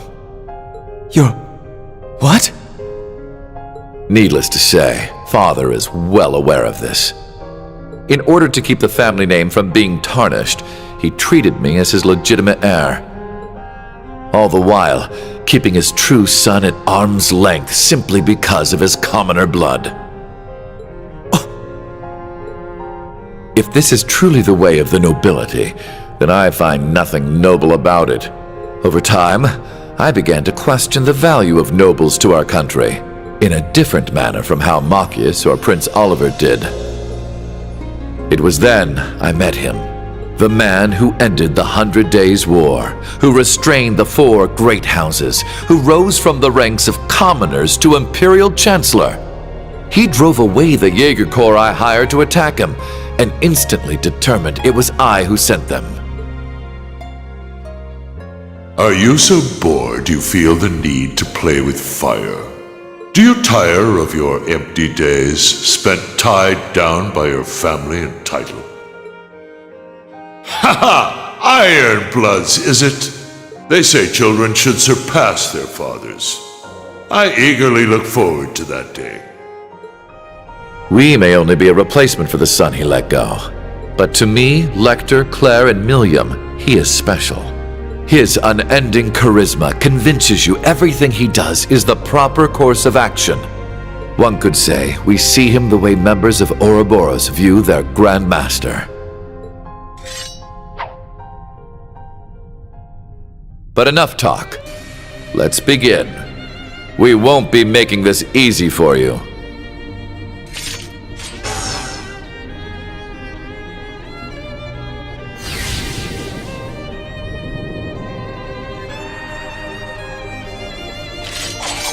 What the heck? A 4-way link! Is this some special ability unique to the Ironbloods? Don't hesitate, Eustace! Reen, let's do it too! Yeah. Combat link, activate! Reen, Yuna, I'm sorry things turned out this way. I know you have your reasons, so please don't hold back. Instructor Claire. What happened to Ash was bad enough, but now the little one's in an even worse spot. If you manage to get through us, do me a favor and rescue her, would ya? You... Don't worry. We'll show you just what we can do. Are you ready, Milliam? You betcha!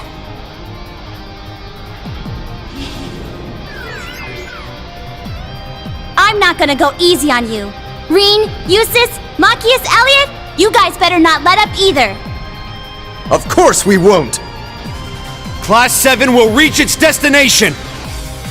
Our song of victory will ring out! We Ironblood shall fight for His Excellency! Sorry, but I'm gonna go all out here. Reen, Eustace, let's go! I'll give this my all. You do the same!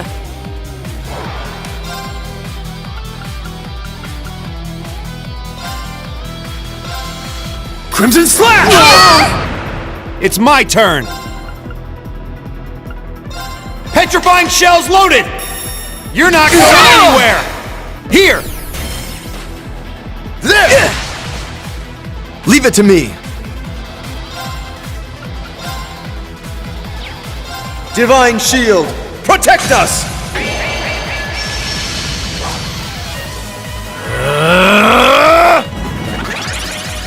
There! I'm up!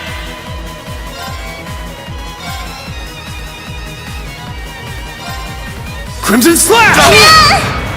Yeah! Ring into the night! Nocturne Bell! Leave it to me! Divine Shield, protect us! There! Now, unleash!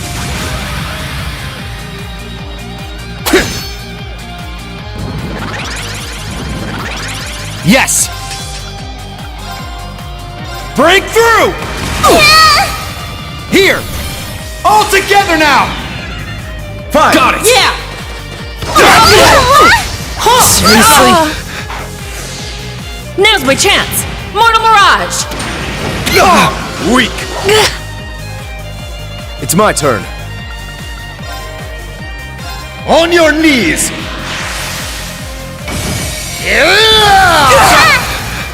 An opening! Take this! Holy Blade!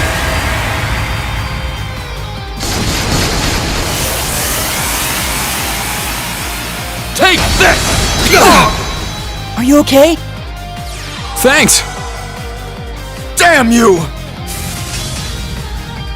Now! Please, hear my song! Thanks! I appreciate it! You have my thanks. It's my turn! Spirit Unification! It's my turn!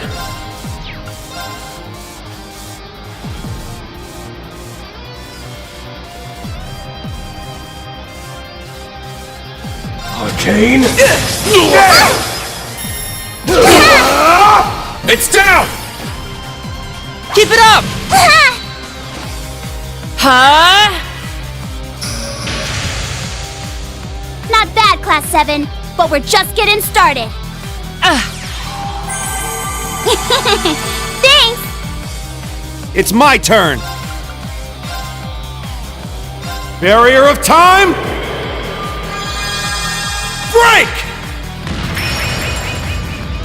It's my turn. Divine Shield, protect us! Now!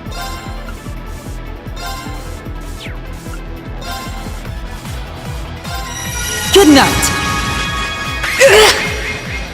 Let's go!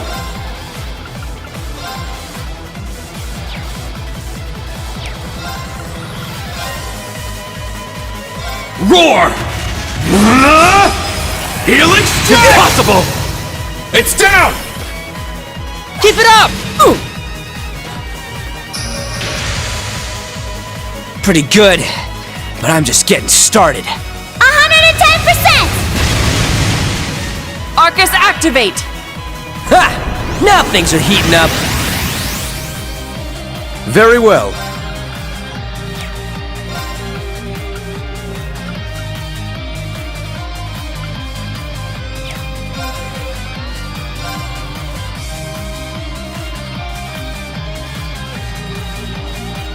Let's go! My turn!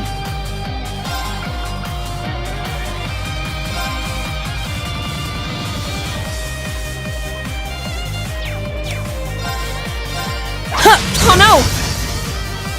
It's my turn! Petrifying shells loaded! You're not going anywhere! Here! There! It's my turn!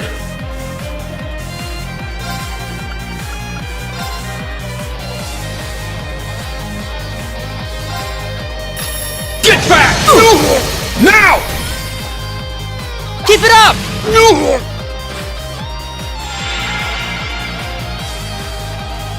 Sorry, this is it for you! Change! Here it comes! Yeah! Terror-breaker!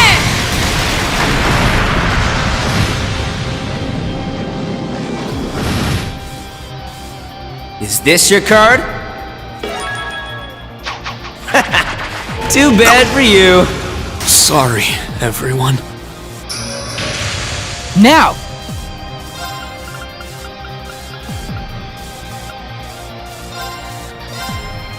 There! Thanks! Leave it to me! Divine Shield, protect us!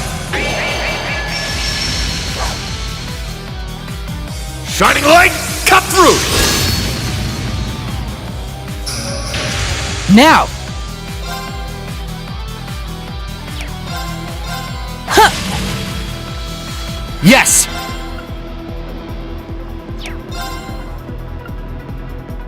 Ha! Leave it to me!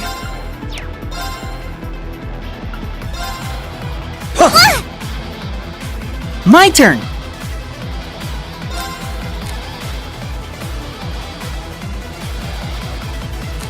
Sorry. Leave it to me.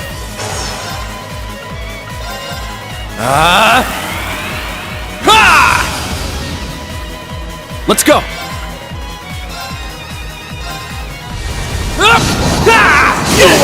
Eight's down. At once. Got it. Got it. Leave it to me. Damn it. You've become this strong? What a waste. Now's my chance! Mortal Mirage! Damn you! Behold, the dual blades of Vander. Now! I'll end it. Ha! Ragnar, strike!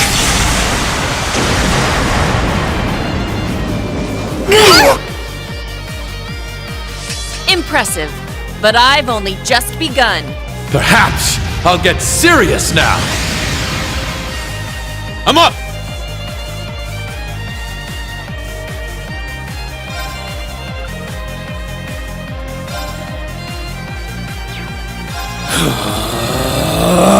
Spirit unification! Let's go! It's down! Too slow! It's my turn.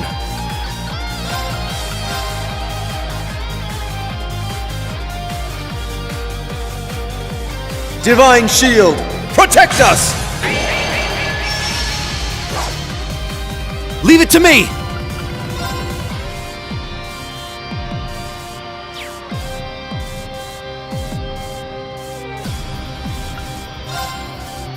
Petrifying shells loaded! You're not going anywhere! They're down! This! Not on my watch! Are you prepared?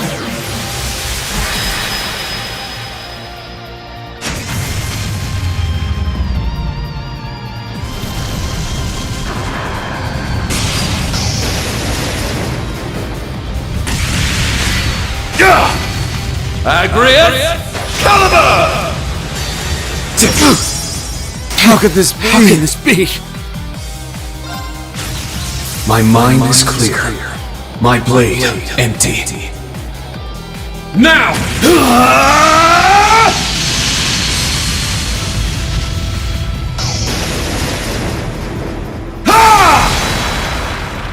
Seventh slash!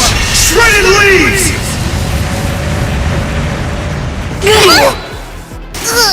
This is bad. I'll show you the true strength of ice. This must be fate. Here I go. Mirror devices in place.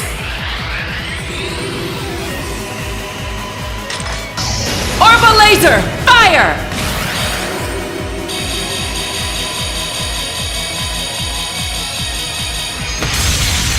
I'm sorry. Rest in peace.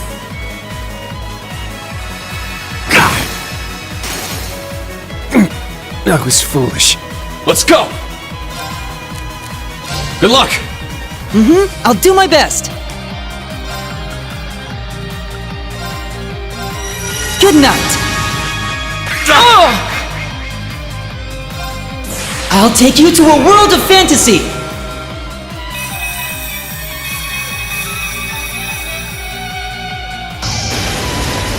Now for the climax! Remedy Fantasia!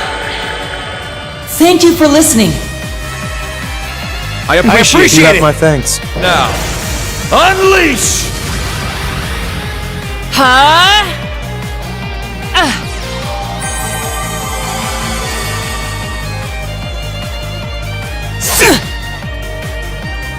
There!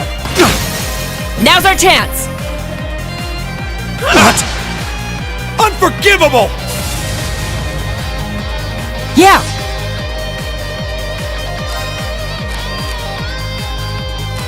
Sorry. Leave it to me! This'll get a bit spicy. Fire!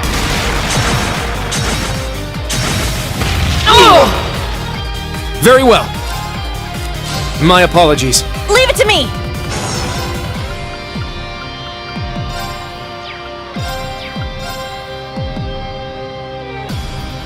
Time barrier! Break!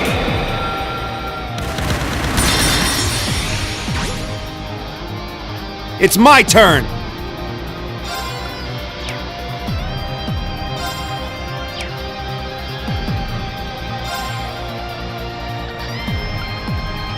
Take this! I'm going! Heal our wounds! Sephiral rain! You have my thanks. Leave it to me!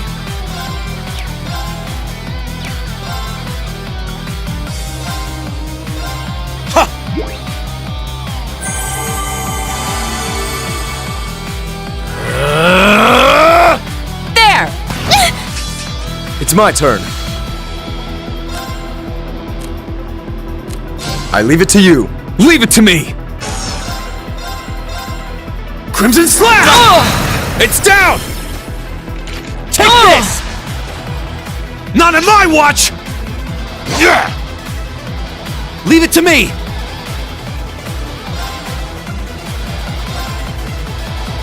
Barrier of time! Break! It's my turn!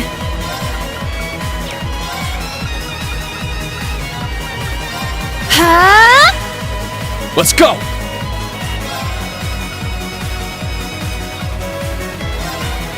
Roar! Helix Strike!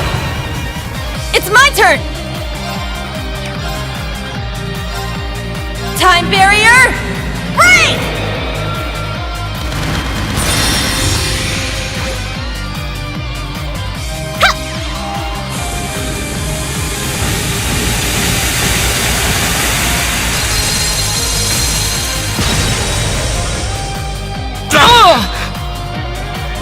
Yes! Ha! They're down! An opening! Let's go!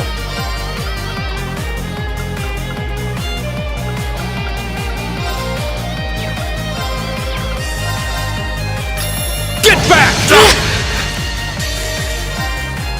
I'll cast a spell on you! So pretty! Brilliant shot!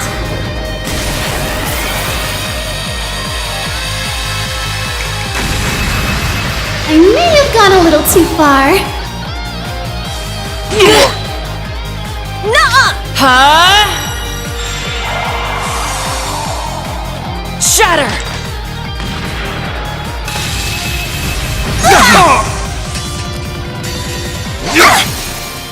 I see! An opening! I let my guard down. Sorry, everyone. Shining light, cut through!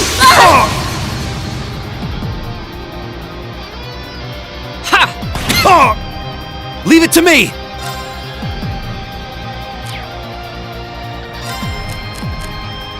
Switch with me! I'll do my best.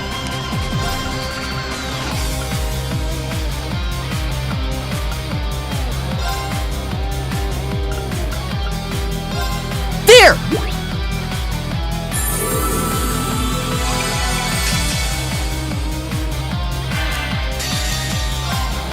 I'll take you to a world of fantasy! Thanks! Thanks for the help. Not in my watch! Ha! Ha! Shining light, cut through! Don't give up! Thanks for the help. I'll care for you. Thanks. Here I go! You can't escape! Fire! Impossible! My turn.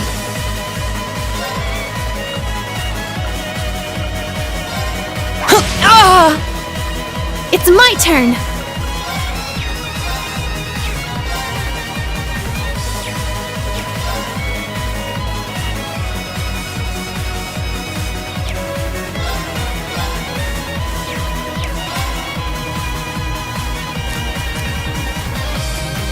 I'll leave it to you. Leave it to me.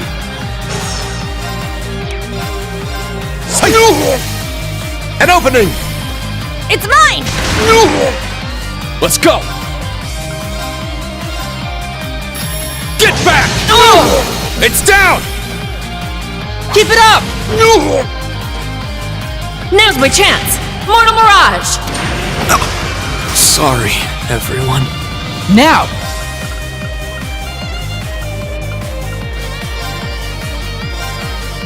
There! Thanks! Here I go! Time barrier, break!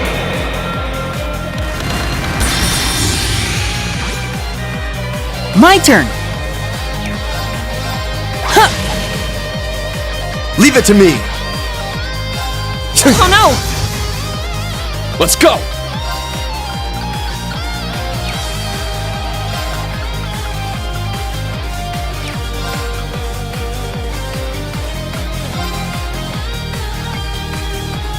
Roar!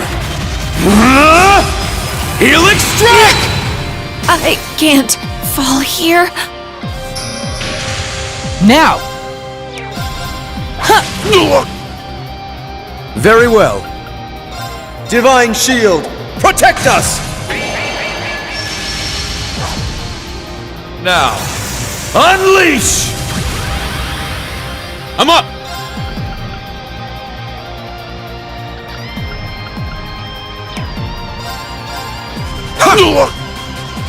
My turn! It's my turn.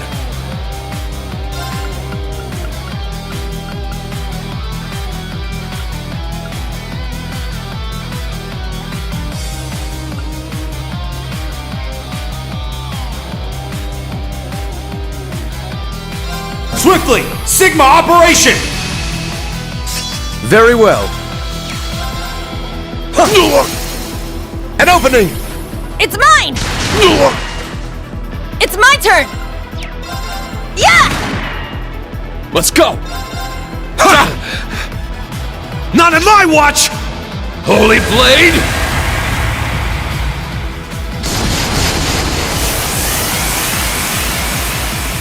Take this! Leave it to me. I see! What? It's my turn! Roar! Helix strike! My turn!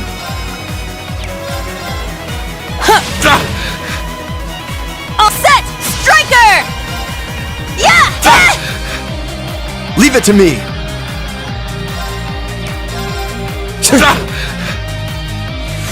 My turn! Let's go!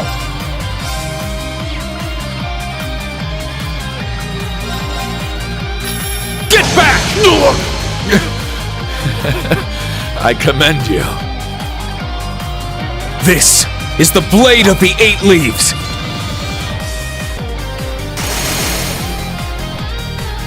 Now!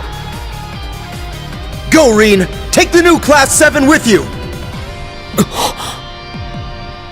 Got it! Let's move!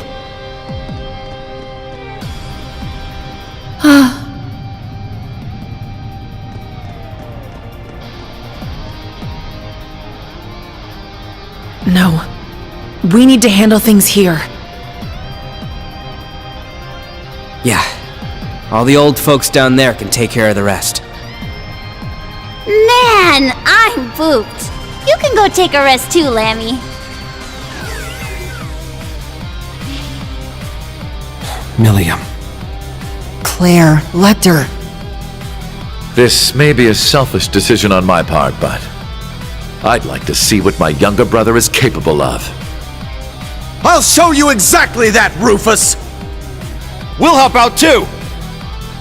Arcus, activate! We'll do all we can to support you!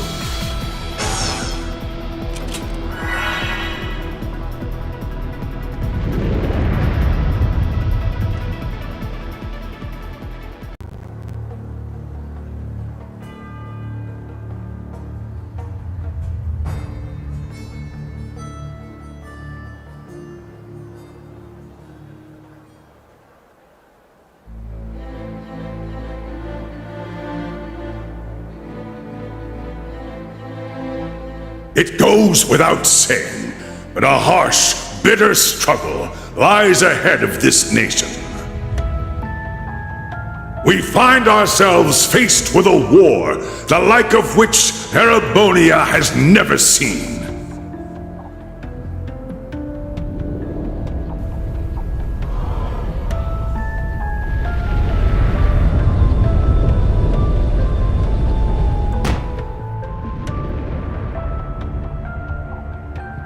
But we will prove triumphant.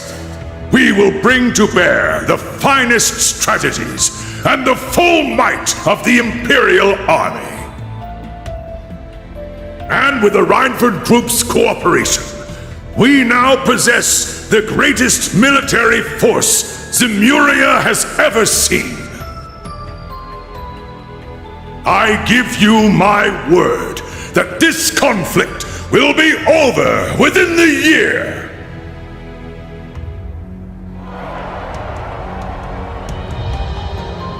I come before you all today to announce the War Council's decision. We will punish the Republic of Calvard for their crimes and subjugate them under the might of the Empire.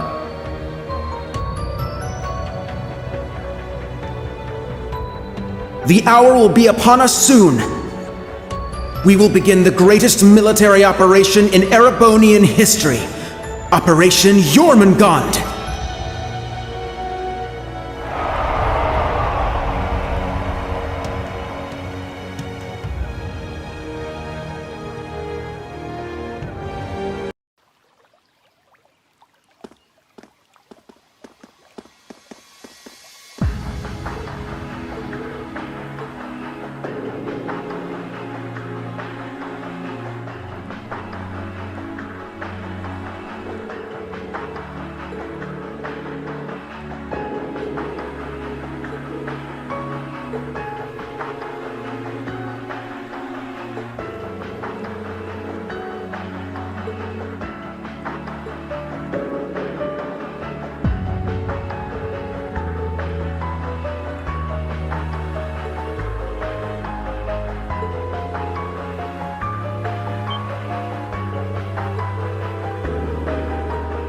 It was of no small relief to me to hear the news of His Majesty's waking.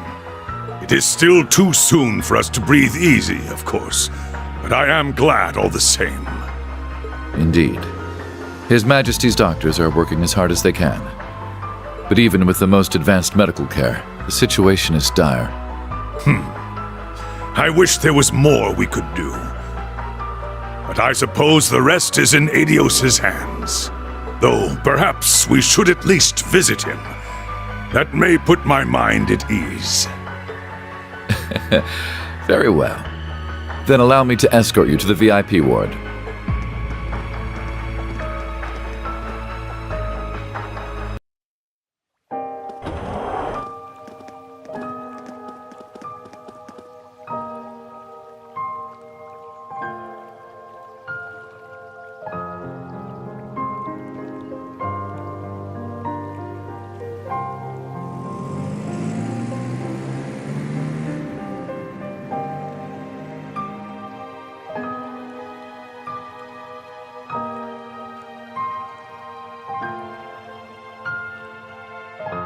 It can't be!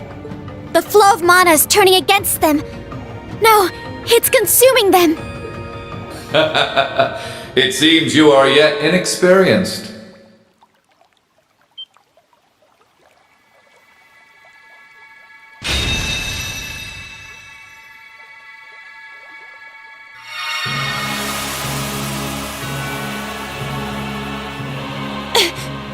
It's so bright! That figure! Looks like he snagged it. Then our work here is done. Just in time for the Auric Knight to take the stage. I can hardly wait for the Jade Rook to show us what he can do now. Major Arundel, enforcers, you've done very well.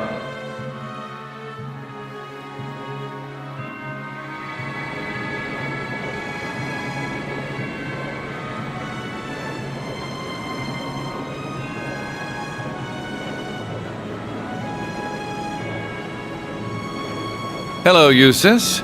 What a pleasure to see you and Class 7 again. I had a feeling we'd meet soon. Those who seek opposing goals are bound to cross paths after all. I knew it. Hold on. That's a new Divine Knight. What's an Imperial weapon like that doing in Crossbell in the first place?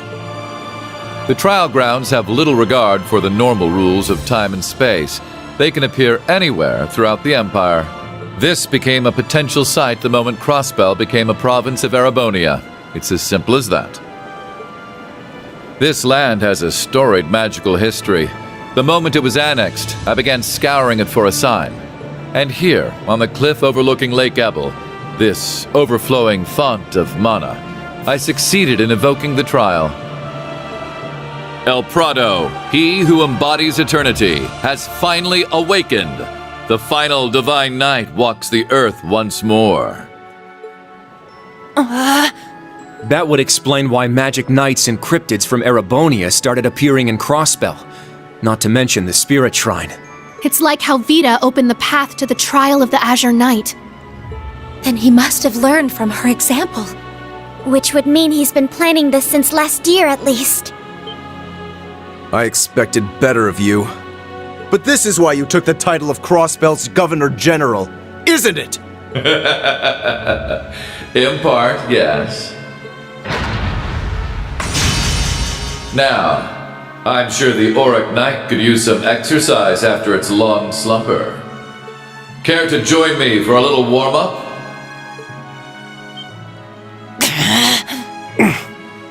They just keep coming. Governor General, sir! Please allow us! There's no need for you to dirty your hands. If that sorry display was the best you could do, then you're useless to me. Now stand down, before I kill you myself. As you command, sir.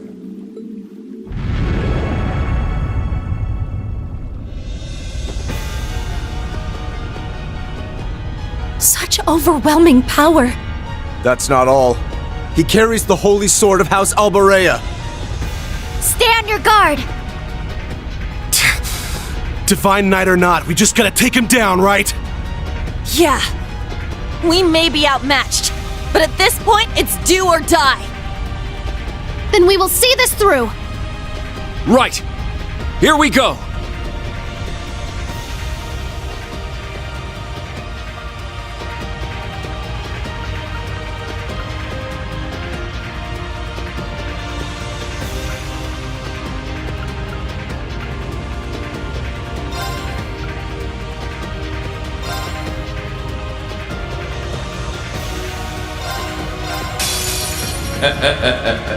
Shall we have ourselves a warm-up? It's my turn! Spirit! Very well. Spirit! My turn. Spirit! Holy flame! Take this! Leave it to me.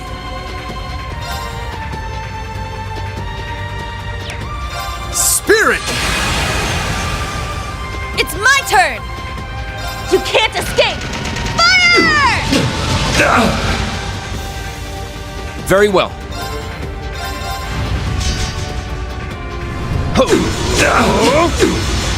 Strike! There! It's mine!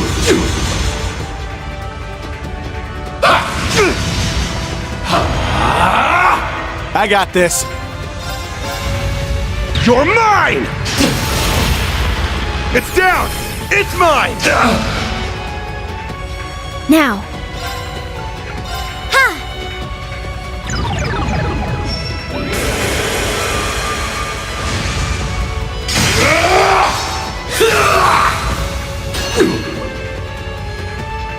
My turn.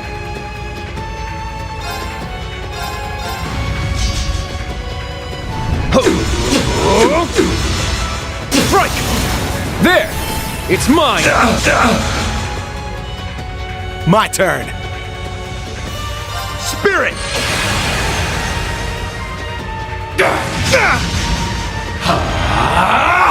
It's my turn! Take this! Let's get them! They're mine! I'm going. I'll restore you.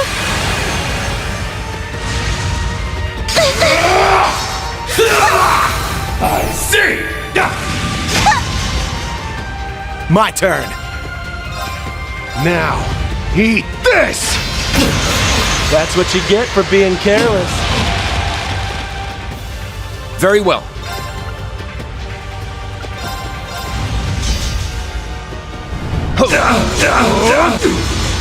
Strike! It's down! It's mine!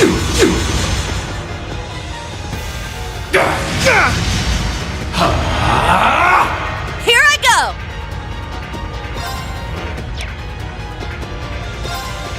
Here's a pick-me-up! Very well. Be restored! Holy flame! Take this! I see! Why? No! Let's go! Yeah! Thanks! Let's go!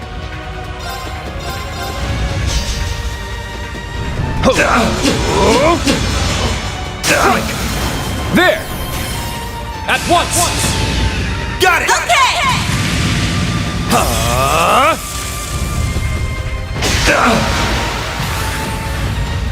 It's mine!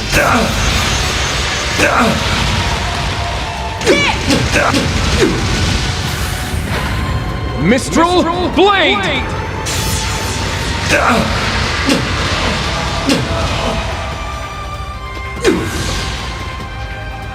My turn. Spirit! Yes. I'll restore you.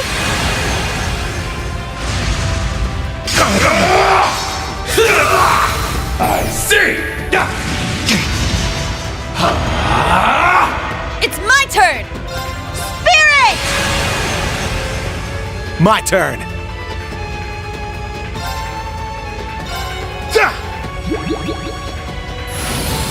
Thank you.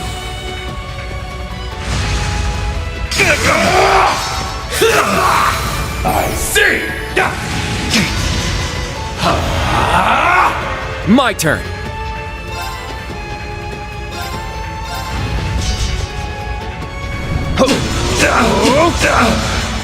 Strike! It's down! It's mine! Very well. Spirit! Here I go! Take that! Let's get them! They're mine! Sure. You're mine!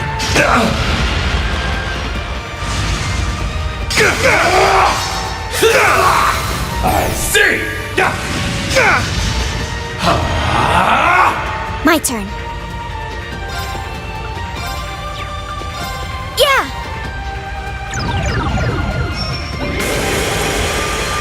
Holy flame! Take this!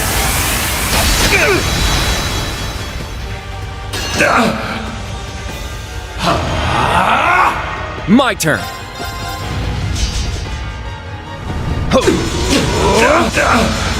Strike! There!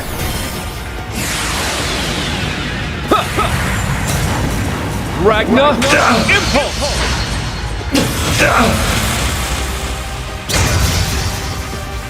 Here I go! Cha! Wide open! They're mine! I see. That's all you're capable of, I take it?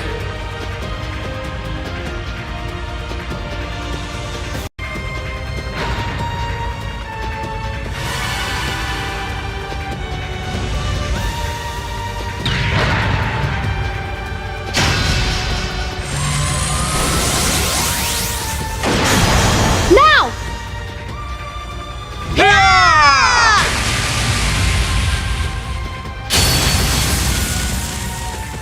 Ha! An excellent performance. I'd expect nothing less from Soldat's linked to the Ashen Knight. But it's not enough. No. The Auric Knight needs more to draw out its full power.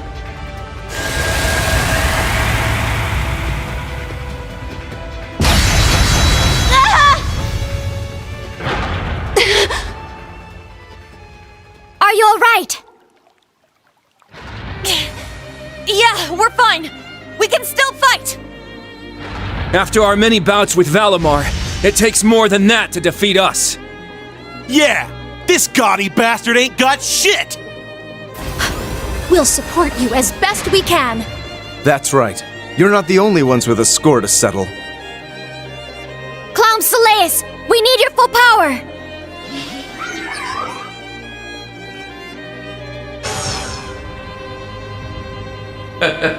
How interesting. Know your place, children!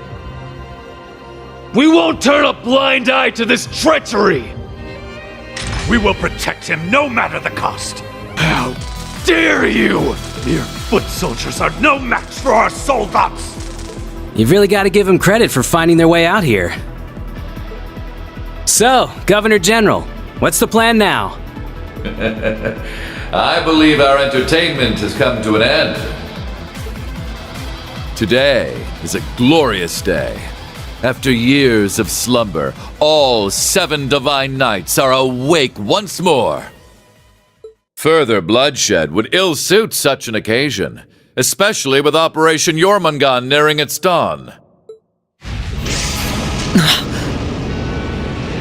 So this is a divine knight. I don't know what your intentions are, and frankly, I don't care. But be aware, this is but a temporary reprieve. I will be sending an extermination unit shortly, so I'd advise you to leave this place now. Rufus! All of this! Is this really what you wanted? Was gaining power as an Ironblood really all that mattered to you? Was it worth bringing ruin to House Albarea? Was it worth sacrificing Millium? Usis.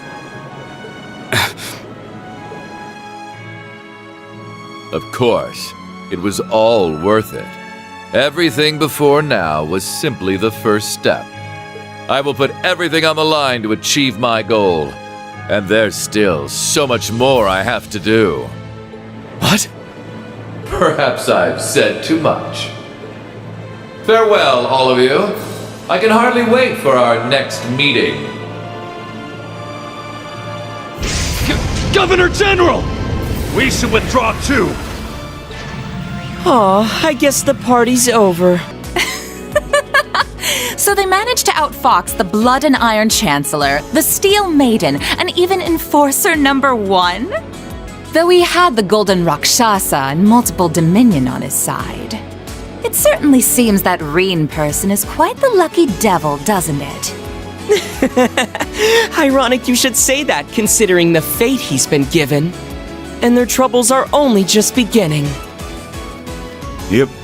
All the main players are finally on the stage. Only a matter of time now until we kick open the gates of hell and set this world ablaze. Yes. The Divine Knights are assembled, and Jormungand stirs awake. This story's rushing headlong to its climax.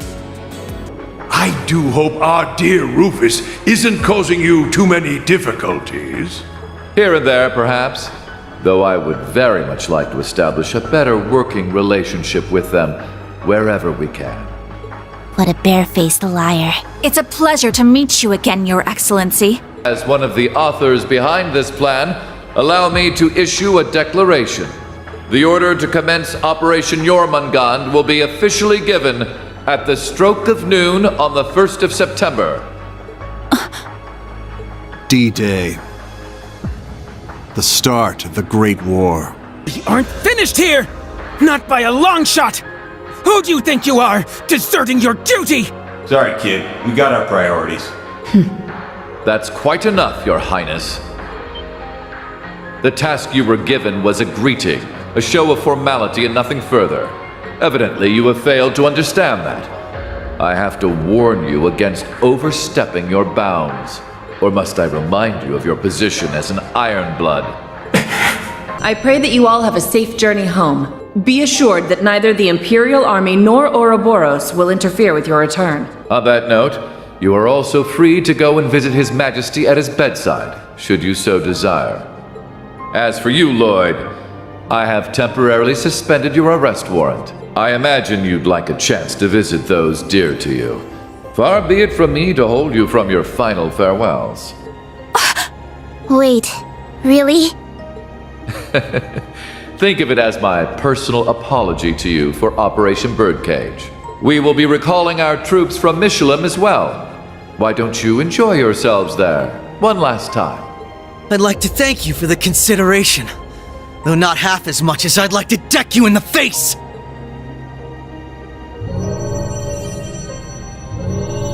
My lord, you chose to walk this path on your own. And now, you're trying to go off to Adios on your own too. Did I not prove to you that I am worthy of walking by your side? If you were to disappear now, then what did I fight for? It's not fair! It's just not fair! Duvali.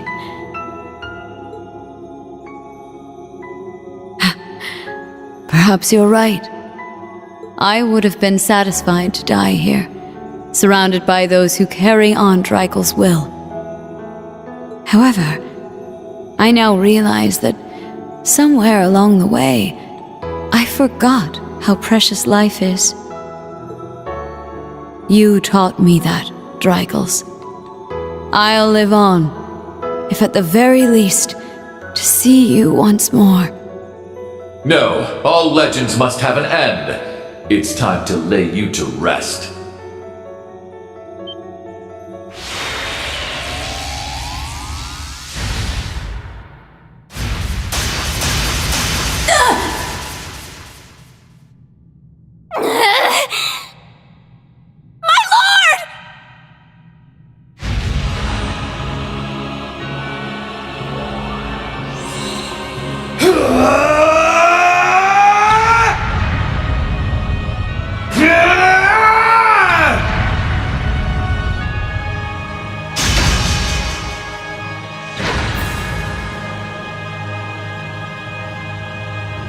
How could I have...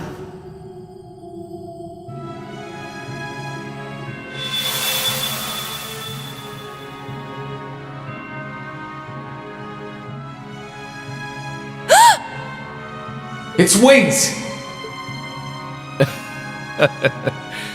Excellent work, children. With that, the third rivalry is complete, and the Auric Knight has grown in power. Damn you!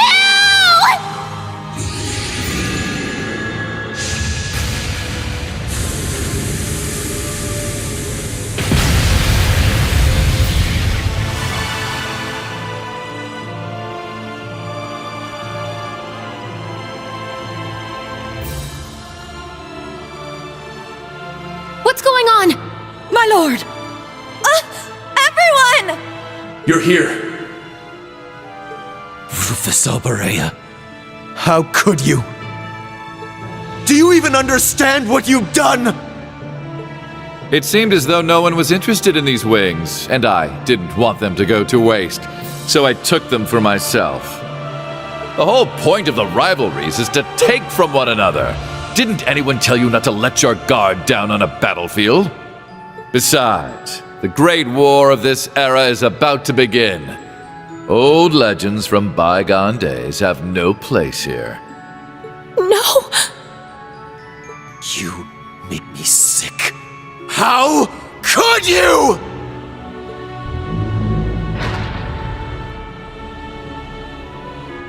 Your time is swiftly running out. Soon the Omen will appear, and Operation Jormungand will begin tomorrow. All the preparations for the war have been finished. Supreme Commander Van Dyke will see to the rest. I will be waiting for you alongside His Excellency at the final stage. I look forward to finishing our little talk there.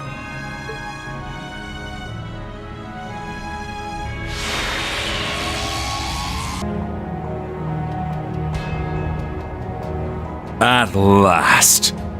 The Imperial Fortress, built by us gnomes 1,200 years ago. The Tuatha De Danann. That shall be the stage for the final rivalry. Ha ha!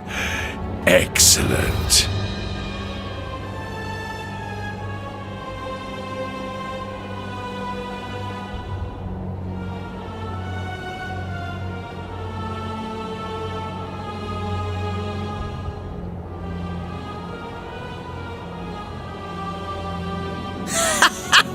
The Imperial Fortress. With that on our side, the Republic doesn't stand a chance.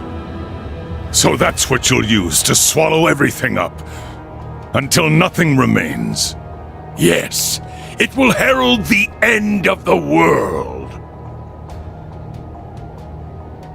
Supreme Commander of the Imperial Army, General Van Dyke, it is time we wake the World Serpent. On behalf of His Majesty, I now issue the final order to begin Operation Jormungand. We declare war at 1200 hours tomorrow. The Republic's destruction will soon follow.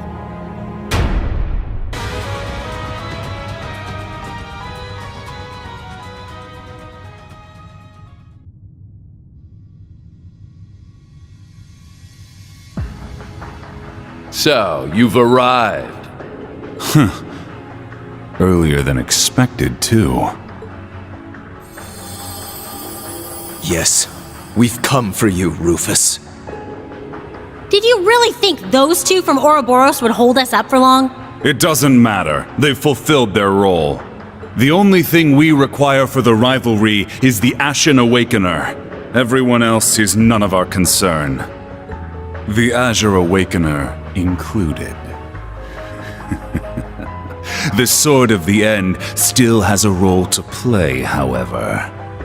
Campanella and Maribel were to thin out your ranks, but they didn't even use their ion against you. How disappointing. How could you? Man, say what you really mean, why don't you? This guy has textbook villain written all over him. Ouroboros has their own priorities, and we have ours. We can't expect outsiders to be fully invested in our plans, after all. Yes, I suppose that's true. Their organization is only interested in observation. Further cooperation may not be necessary. Today's just full of interesting info, huh? That's a topic for another time, perhaps.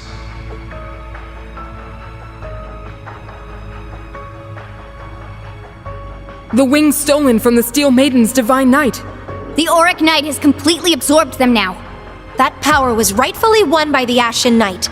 It should have gone to Valimar. Rufus Albarea, Knight of Blood and Iron. The man before me is no brother of mine. Interrupting a duel at the last minute, and for your own selfish reasons. Have you no honor?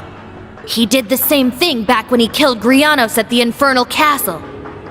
You're pretty messed up for someone who's supposed to be the noblest of nobles. I can't deny it. But even so, noble blood still runs through my veins. Banter aside, I had a war to manage on top of my duties as a Knight of Blood and Iron. Surely you can't fault me for picking the most efficient course of action. Oh, and by the way, I'm happy you were able to recover Milliam, even if she is simply a projection from the sword. How dare you! It's okay, guys. He's not wrong, you know. Sup, Rufus? Long time no see! Yes, you certainly surprised all of us back at the Grawl. But I'm happy, as a fellow Ironblood, that we were able to meet again. Although, I imagine my joy pales in comparison to Clara Lecter's. Aw, don't sweat it. We didn't really have that many chances to hang out anyway. Milliam, you're definitely one of a kind. I think you're being a bit too cheerful given the situation. Sorry to interrupt, but I believe this will have to do for our banter. We should begin the preparations now. Ideally, this would have taken place during the Great Twilight's climax. But I suppose it may work out yet. Should you lose to Lord Rufus, he will obtain the Sword of the End, allowing us to be fully prepared for the final rivalry. Sorry, but that's not how it's going to go. You seem pretty confident that Rufus will win. No. Maybe it's not Rufus you place your faith in, but the Auric Knight. Oh? It's true that the Auric Knight has seemingly limitless potential, just like the Argent Knight. You see, the Divine Knights may appear to be equally powerful, but there is a hierarchy among them. They have engaged in many battles over the past centuries, each time being wiped from the annals of history. All as practice for the true rivalry of the Seven. The only knight that did not participate was the Ebon Knight.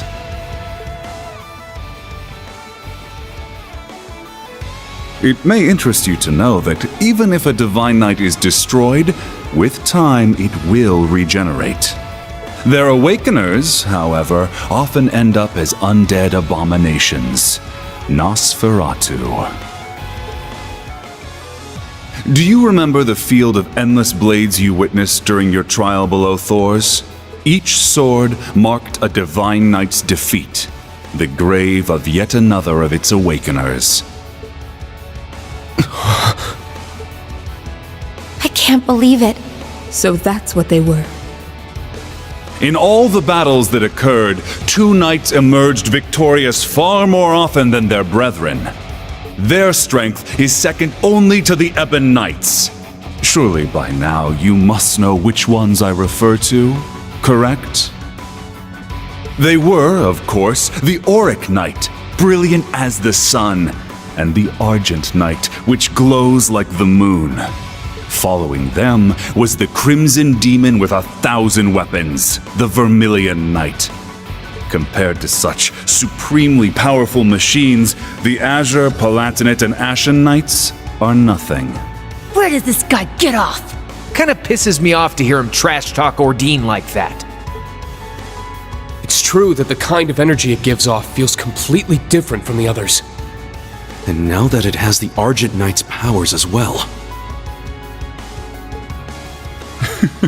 Precisely. You made a grave error in not properly absorbing the Azure Knight's energy. In your current state, you won't be able to make full use of the Palatinate and Vermilion Knight's powers. Frankly, I didn't have high expectations for Prince Cedric's ability to use the Vermilion Knight. It makes things more convenient for us now that you've absorbed its power as well. The world you want to create is one completely under the Ebon Knight's control. A world where the inhabitants, like the gnomes, are enslaved to a higher power without wills of their own. Where people can't find meaning in their lives by struggling and helping each other to move forward. But is there really any meaning to a life like that? That same tired rhetoric. Actually, I believe I agree with them. Still, don't think yourselves unique. I have experienced my own fair share of hardship and struggle. And ultimately, I have no plans to serve anyone either. Not the Ebon Knight, nor Chancellor Osborne. My path is clear. I will be the one to surpass my father. The Holy Sword of Vishnard. That's one of the twin blades the Albarea family used to slay Nosferatu in ages past.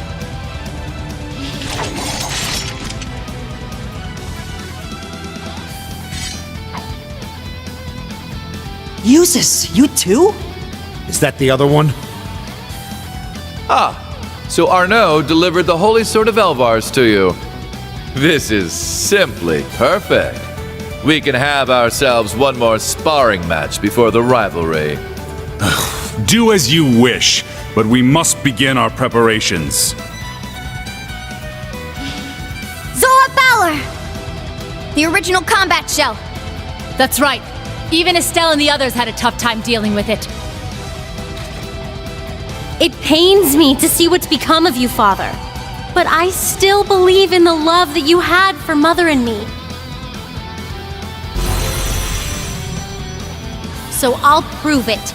Right here and now, I'll prove to you that your love was not a lie. Stubborn as ever, Ms. Reinford. You leave me no...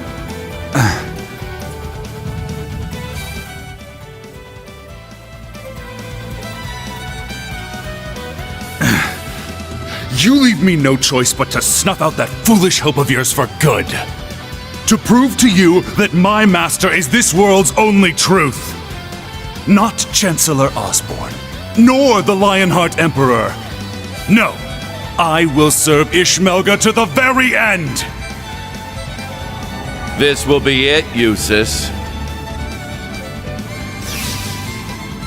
Your last opportunity to challenge me before I transcend humanity. Now, let us cross blades! Wait, does he mean...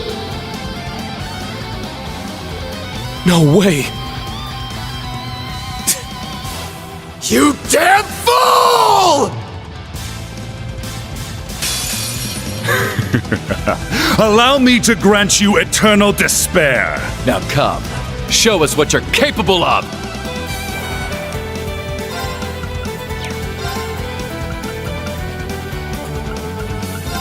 Arcus, activate!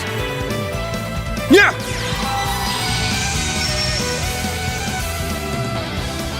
Very well. On your knees!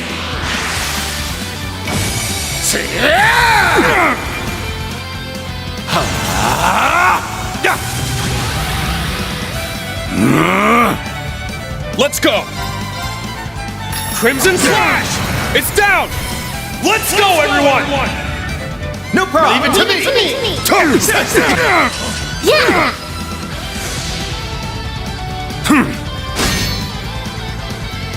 All right! Showtime! Leave it to me. You won't get away. Molten Star!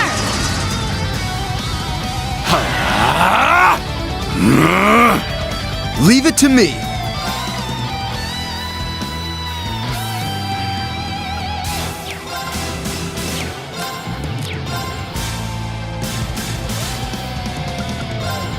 Divine Shield, protect us! It's my turn! Yeah!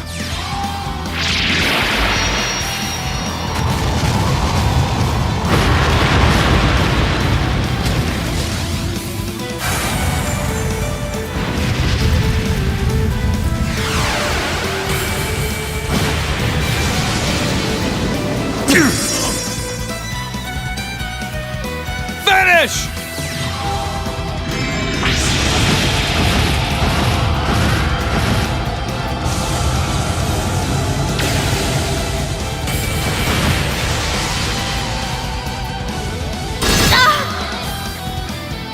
Not on my watch! Fall to darkness!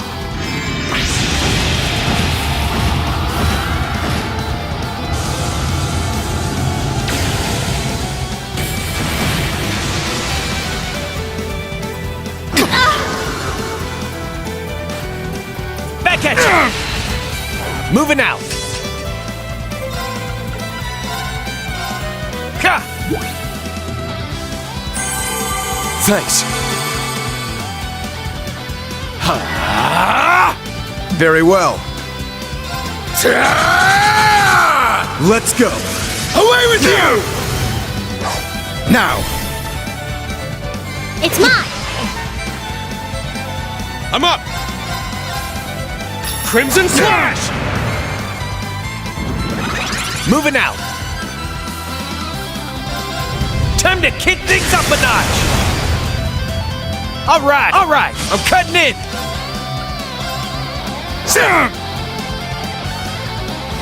Holy flame!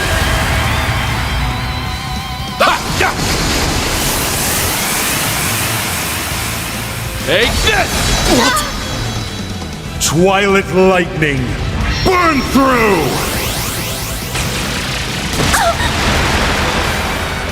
Yes! Light! Shine over us all! Alright! Ka!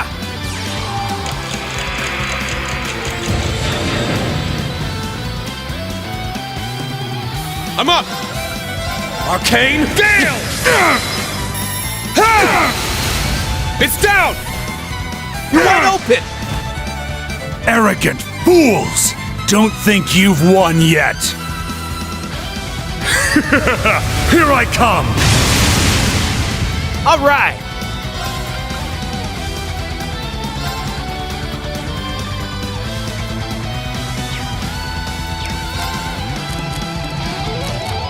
All yours! I'll handle the rest.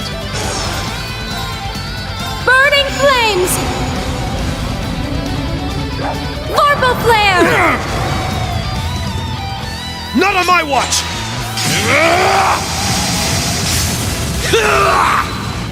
Very well.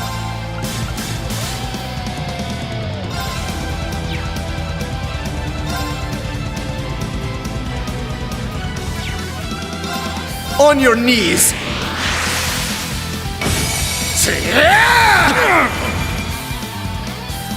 Leave it to me.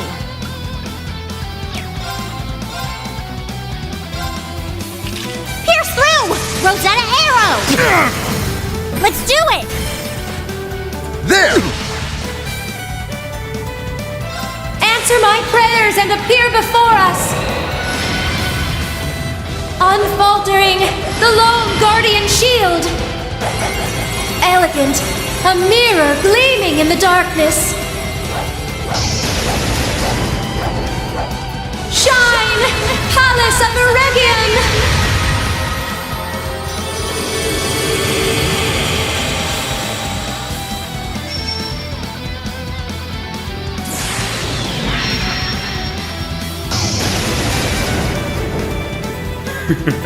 What will you make of this?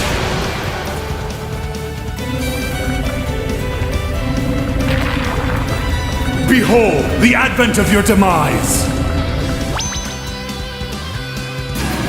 Perish! Luciferian art!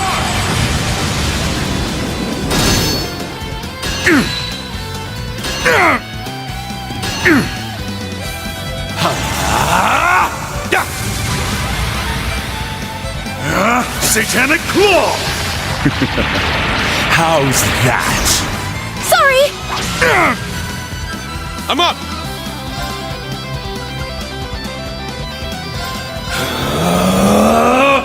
Yeah! It's my turn! Take this, infernal gale! Yes! Light! Shine over us all! Very well.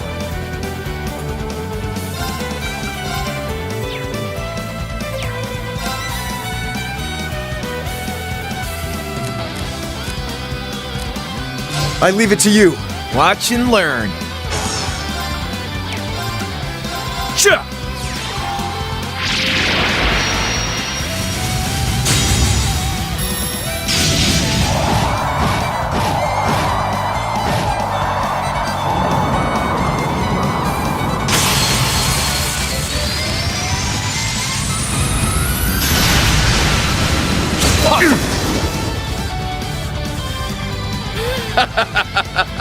Not bad at all. Show me more. Let's go!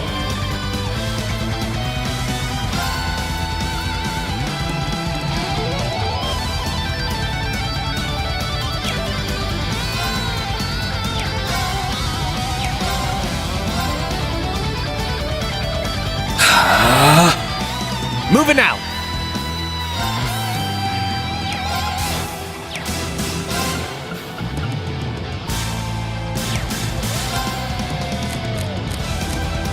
All yours. Leave it to me.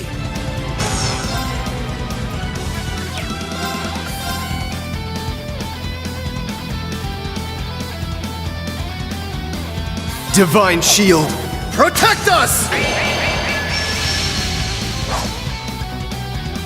Ha! I'll treat you immediately! Thanks. Eternally flowing. Form is emptiness. Emptiness is form. First! Second! Third! Fourth!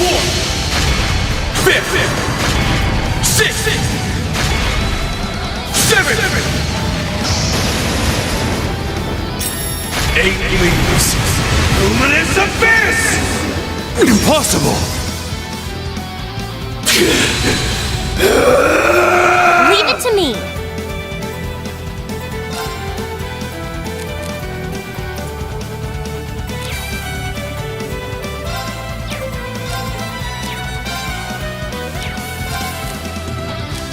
Sorry! Leave it to me! Time barrier! Break!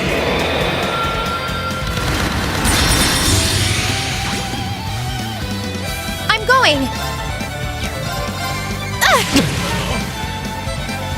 It's my turn.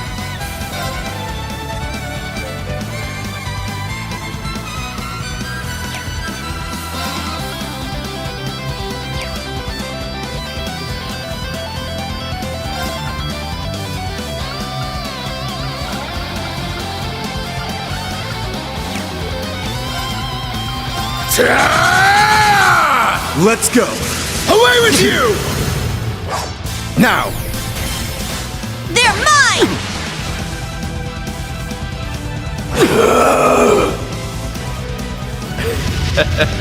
I hope you're prepared for this. It's time I fought in earnest.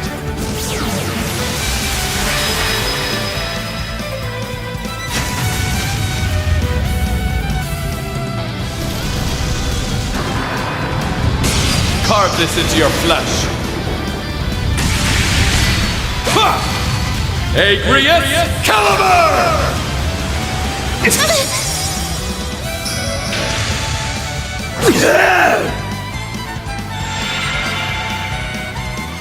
It's my turn!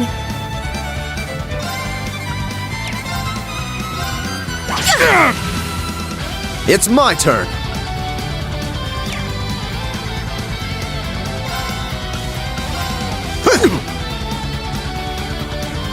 Zoa Balor, strike! What? It's my turn! Roar! Healing strike! It's down! Let's go, everyone! Leave it to me! Pathetic fools! Here I go! You got this! Leave it to me! Ha! This is my secret weapon! Holy light, gather in my bow! Take this! Gabriel Arrow! Repent for your sins!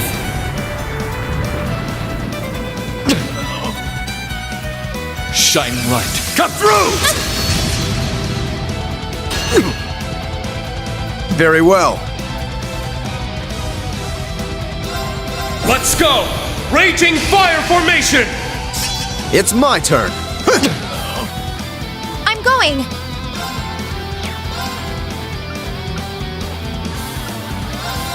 Healing breath! Thank You you. have my thanks. Let's go! Roar! Healing strike! Now! Attack! Eternally flow. Form is emptiness. Emptiness is form. First. Second. Third. Fourth. Fifth. Sixth. Seventh. 8 leads.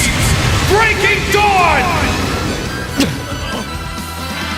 Brace yourself!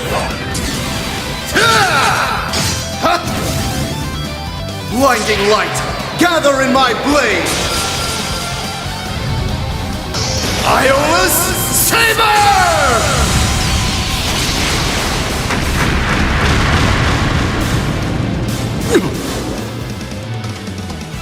Holy blade!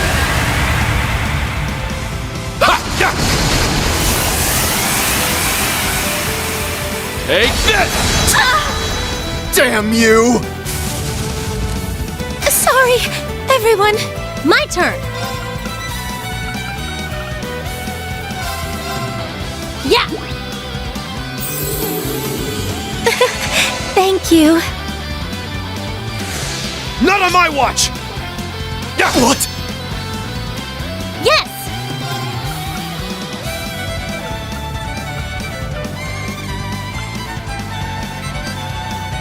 Cut him down! Chaos Raven! Yes. Pierce through. Rosetta Arrow. I'm up! Shit! It's my turn.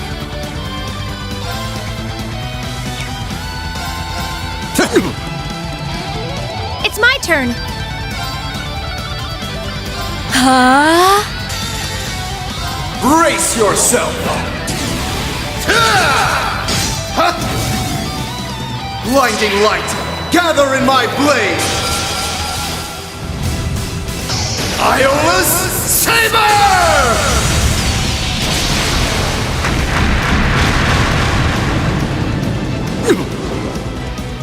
Shining light. Cut through! Good luck. You have my thanks. I'll treat you immediately. Thanks. Leave it to me. Pierce through! Rosetta Arrow! Now! Come on, use this! Leave it to me! Possible. Yes! I see.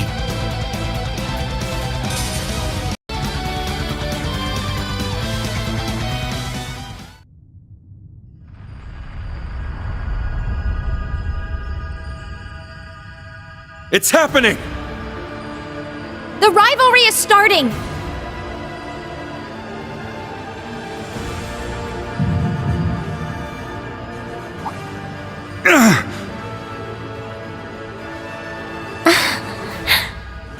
What's going on? I am... No, I'm... Father?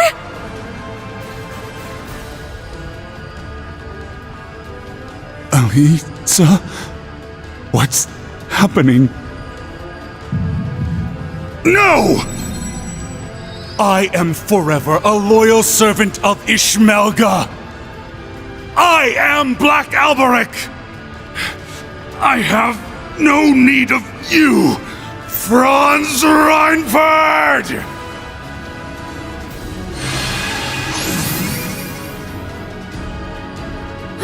Father? Could it be losing its hold on him? Ah, what a pitiful sight when the puppet has been cut loose from the puppeteer's strings. Perhaps the Ebon Knight can no longer be bothered to divide its attention when the end is so near. Come forth, El Prado, the Auric Knight! As you command.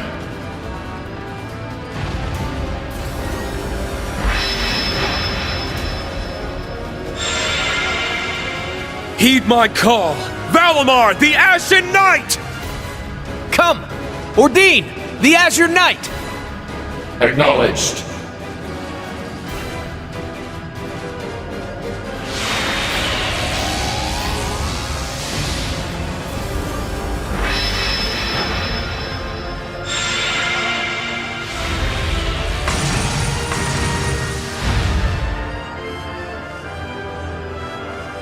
This will be the last rivalry before the battle that will decide this world's fate. Once I've proven victorious here, I will hold the power of all the divine knights you've defeated, as well as the Sword of the End. Then, I will discard my life and become an immortal. I knew it! Damn it! Finally, I will challenge my father and surpass him at long last. Only then will I be able to prove my life was worth more than that of an unwanted bastard child. I will be the one who decides the meaning of my existence! Reen, please stop him! I will. Just leave it to me.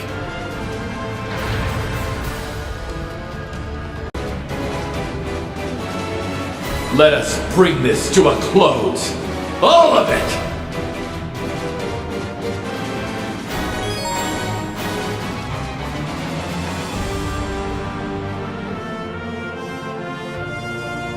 I'm up!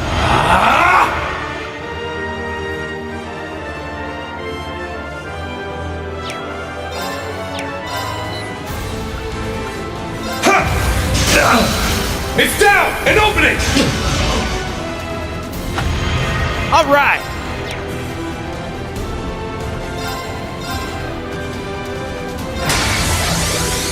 Over here! They're down! You're wide open! Here I go!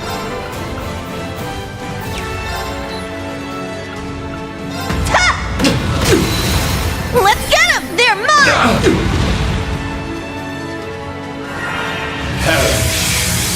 Divine Heart!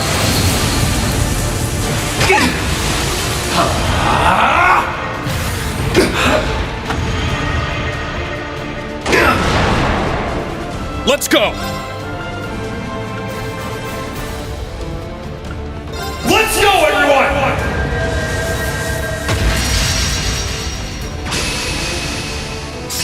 I'm up! Get back! Now!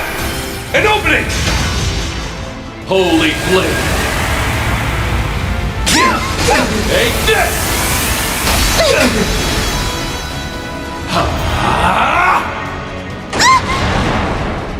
All right! You can't escape! Fire!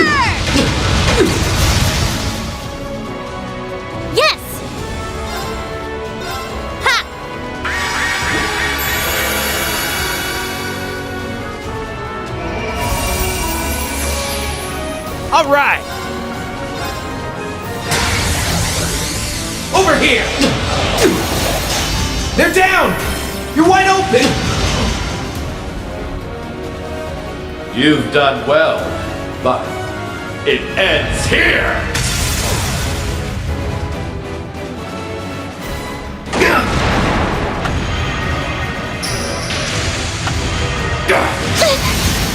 I see!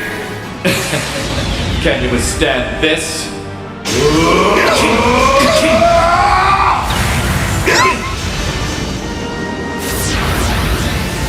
Golden Caliber!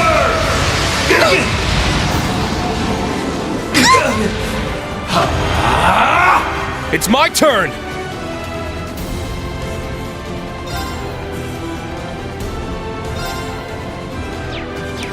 Spirit! Moving out!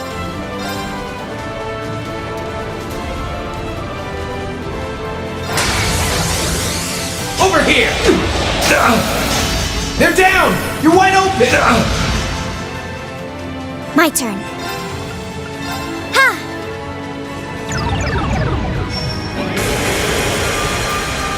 All right, Spirit!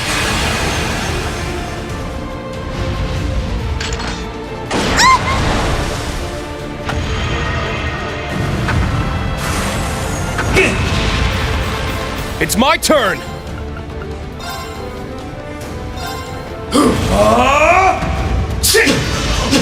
Healing strike! Holy flame! Take this!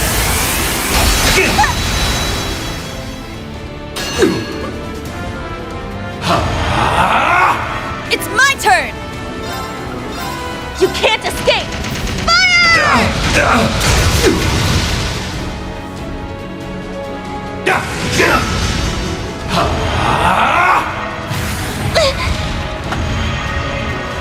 Yeah! There! Moving out!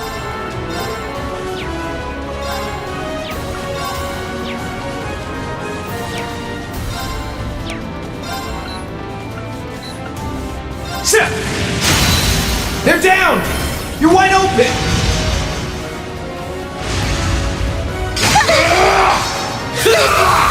I see!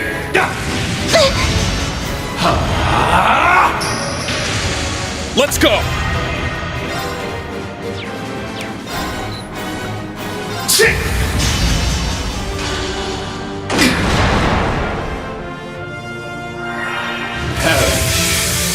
Divine Art! Why? No! All right!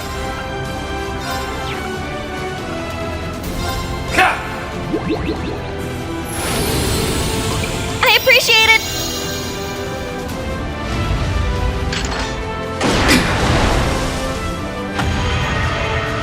All right! Over here! There! Okay, all together now! Understood! Leave it to me!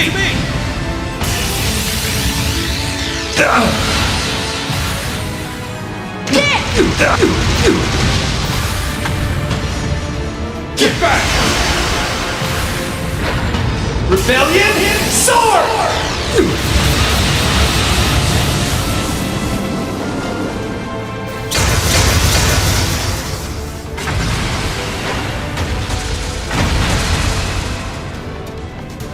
It's my turn!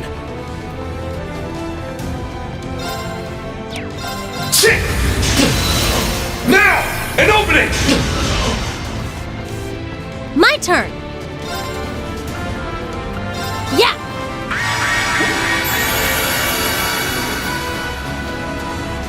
It's my turn! Ha! Wide open! They're mine! It's my turn! Let's go, everyone!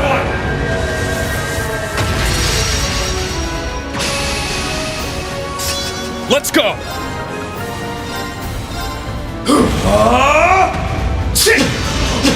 Healing strike! It's down! Let's go, everyone! Understood! I hear ya!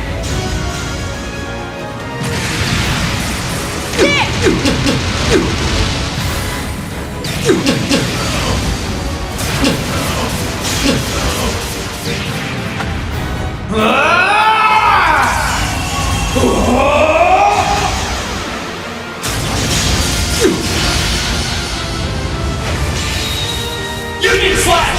Deadly domination! It can't be.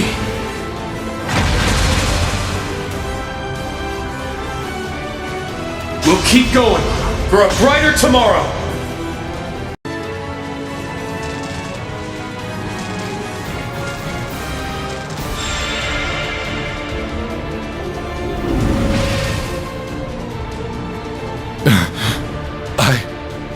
Lost?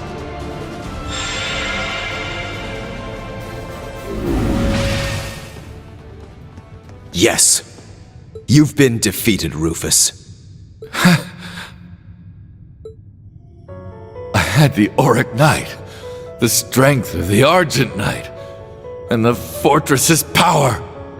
It should have been impossible for your friends to win. Eustace, members of Class 7, please, tell me why.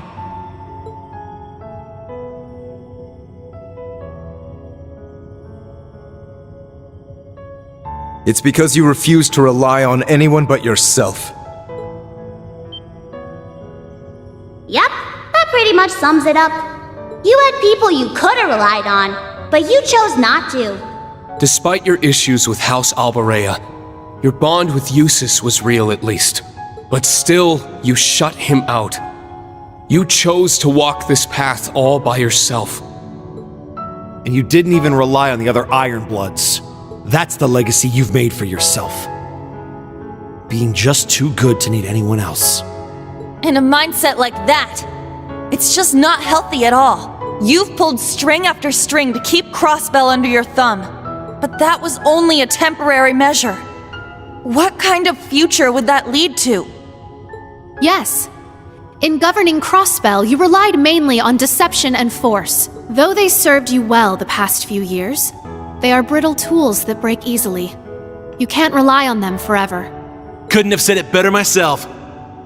No matter your methods, there is only so much you can accomplish alone. Yep. Your approach is pretty much the opposite of Prince Oliver's. It's true.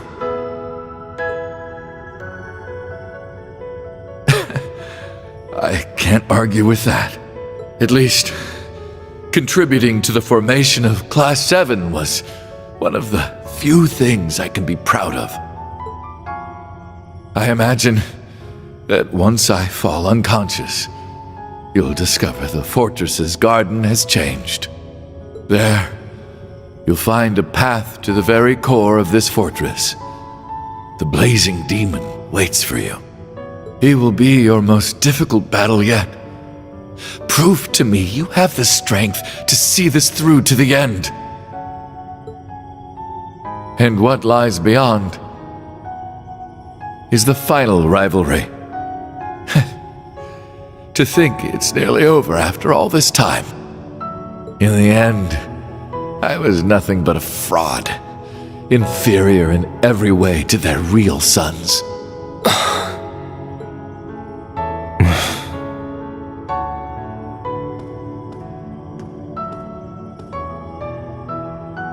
We'll take care of it from here. Please rest, brother.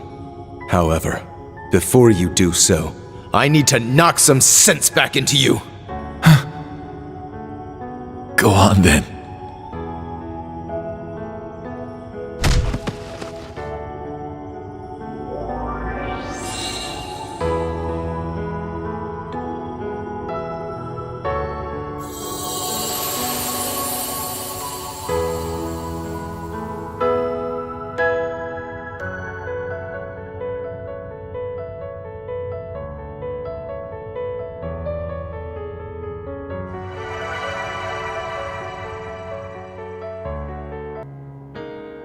It seems everything worked out for the best. I imagine His Excellency would be pleased. Man, can you believe that guy? Taking the villain role and actually seeing it all the way through to the end. Guess that makes him a better dad to us Ironbloods than I gave him credit for. Maybe, deep down, that's why I never took my shot at getting revenge. Then again, since we survived, we gotta take responsibility for everything he did. Indeed. Though I imagine you won't face too harsh a sentence. Especially since you still have a promise to keep to Princess Claudia. What? You're kidding me, right? You RMP guys will catch a little flack, sure. But it's the intelligence division that'll end up with a boot up our ass. Neither of you will be let off so easily. After all, the Empire will need your talents to be rebuilt.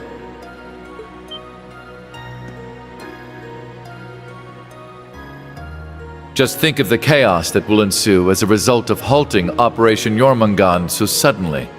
Ceasefire negotiations will need to be held. Reparations will need to be made. Lifting the curse will do little on its own. The Empire as we know it may well collapse under the enormity of its sins. Which is why we'll need both the Intelligence Division and the RMP to maintain order. Well, when you put it like that... I will be the one to bear the responsibility for His Excellency's actions. It is the best way we can go about quelling the unrest in Erebonia and solving the issue of Crossbell all at once. I can think of no better way for us Ironbloods to honor him. Understood. Sheesh, fine. Meanwhile, news of Crossbell's liberation stirred talk of independence in Jirai and North Ambria. Some argued, however, that the 10 years Jirai had spent as an SEZ had bolstered its economy and reduced poverty. The issue is still hotly debated, and those in charge are monitoring the situation carefully for fear of more conflict igniting. Though Chancellor Osborne's right-hand man, Governor General Rufus Albarea, was apprehended, Majors Lecter Arundel and Claire Revelt managed to avoid arrest. Not only that, but they remained at the Intelligence Division and the RMP, respectively, focusing their efforts on restoring order to their country. That said, both groups lost their position as government organizations and underwent extensive restructuring.